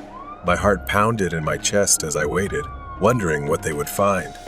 Minutes passed, and I could only pace back and forth in my apartment, too anxious to sit down. Finally, I saw the police return. Their faces were grim, and one of them motioned for me to come down. I rushed down the stairs to meet them. I asked what they had found. They told me that inside room 602, they found a makeshift surgery room. There was blood everywhere. They also found a freezer and suspicious golf bags. Inside them were dismembered bodies. Their organs had been removed. I felt nauseous. Organ trafficking, right in my building. I could hardly comprehend it. I also asked them about the barefoot couple I had seen in the elevator, and they said there was no one else there that matched my description. Determined to understand what had happened, I asked to see the elevator security footage. As the video played, my heart raced. I saw myself in the elevator, but I was alone, talking to no one. I felt numb. 3 days later, I received the final report from the police. The autopsy had been completed. The victims found in room 602 were all homeless. The people I saw in the elevator were likely the spirits of the 6th floor. They had been tragically taken by criminals and were still searching for something, perhaps a part of themselves. The troublemaker at Starbucks. Lai had just graduated from college and found a temporary job, which left her struggling to find a place to live. Lai rented a small apartment near a Starbucks, where she worked as a barista. Starbucks was a hangout spot for local musicians and artists, the kind of crowd who knew their coffee. It stayed open until midnight, sometimes even later on weekends. Lai worked the night shift, a shift most employees weren't fond of. The pay was decent, though not great, but the shifts were quiet. However, there was always something unsettling about the empty cafe late at night, especially toward closing time. She spent most of her time cleaning and making coffee to keep herself busy. Nick, a friend of Lai's, would sometimes drop by to keep her company. He knew everyone who worked there, but one summer night, everything changed. Nick wasn't there that evening. He didn't show up because he was attending a friend's wedding, leaving Lai to face the night shift alone. By midnight, she had made only $10 in tips, and the store was almost entirely empty, but she felt grateful that she didn't have to deal with any difficult customers. She went to the back room to fill the mop bucket and started cleaning the floor. The silence was peaceful, but something felt off. Out of the corner of her eye, she saw a shadow pass by the front window. Lai glanced up, but no one was there. She called out, asking if anyone was there, thinking a customer had come in through the back door, but there was no response. After a moment of hesitation, she shrugged, thinking she had imagined it, and went back to cleaning behind the counter. Suddenly, she heard the bathroom door open. Lai's heart started pounding, and she felt uneasy. She hadn't seen anyone come in, and the store had been completely empty just minutes before. To her surprise, Nick walked out of the bathroom. A wave of relief washed over her, and she smiled, calling out, Nick, what are you doing here? He grinned back at her, saying he had just dropped by after the wedding. but something in his expression had changed. His usual friendly demeanor had turned into something unsettling. She gave an awkward smile, brushing off the strange feeling, and offered him a drink. As she started making an espresso, Lai glanced at him. He was staring at her, his eyes dark and unreadable. Lai tried to act normal and asked him what he was up to. Nick didn't respond. Instead, he pulled something from his pocket, a USB drive. His smile widened as he tossed it onto the counter. She stared at it, confused, asking what it was. Nick leaned in, lowering his voice to a whisper. He said he had recorded something Lai wouldn't want anyone else to see. She didn't understand what he was talking about. He stood up straight, crossing his arms. Nick threatened her about some private conversations she had with her boss. Panic started to rise in her, and she yelled that he was lying. Nick shook his head, his smile never fading. Her mind raced, trying to figure out if he was lying, but the confidence in his voice made it clear that he wasn't. He chuckled softly, stepping closer. He spoke to Lai with crude words. He had initially planned to blackmail her, but now he didn't need to, and he thought it was time for Lai to show some appreciation for all the nights he'd kept her company.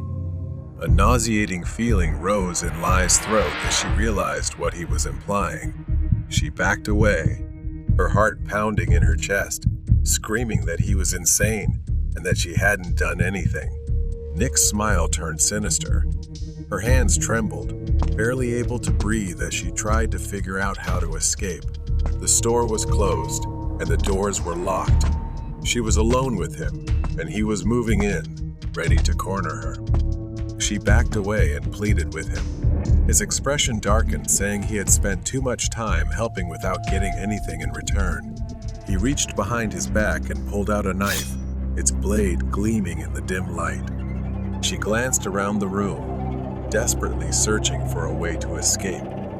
Her eyes landed on the espresso machine, and an idea formed in her mind. Lai tried to stall him and suggested making him a cup of coffee first. Nick raised an eyebrow but didn't object. She hurried behind the counter, her hands trembling as she poured an espresso. Her heart raced as she reached for the panini press. Without warning, Lai grabbed it and swung it at Nick's head with all her strength. The metal struck the side of his skull, and he staggered back, dropping the knife. Blood trickled down his face, and he let out a groan of pain. But the blow wasn't enough to bring him down. She needed to act fast. Lai ran around the counter, her eyes fixed on Nick as he wiped the blood from his face and started moving toward her. She frantically scanned the room for another weapon or an escape. Nick moved slowly, deliberately, as if he knew Lai had nowhere to run. His smile had vanished, replaced by a grim expression. She backed up toward the rear of the cafe, her mind racing to come up with a plan. The mop bucket was still near the back door. If only she could reach it. With trembling hands, she lunged for the mop bucket, grabbed the metal handle and swung it at him. Nick dodged the first blow, but she swung again, striking him in the ribs. He groaned in pain, stumbling backward. She didn't stop. She swung again, this time aiming for his legs. It sent Nick crashing to the ground with a pained yell, clutching his knee. She seized the opportunity and ran for the back door. Lai fumbled with the lock as Nick struggled to get up. She finally managed to open the door and dashed out into the alley behind the store. She kept running, too afraid to look back as she heard Nick's footsteps behind her. He was limping, but he was still chasing her. Lai rounded a corner and spotted a large metal dumpster near the end of the alley. She crouched behind it, holding her breath. Her heart was pounding so fast it felt like it might burst out of her chest. From her hiding spot, she heard Nick stumble into the alley.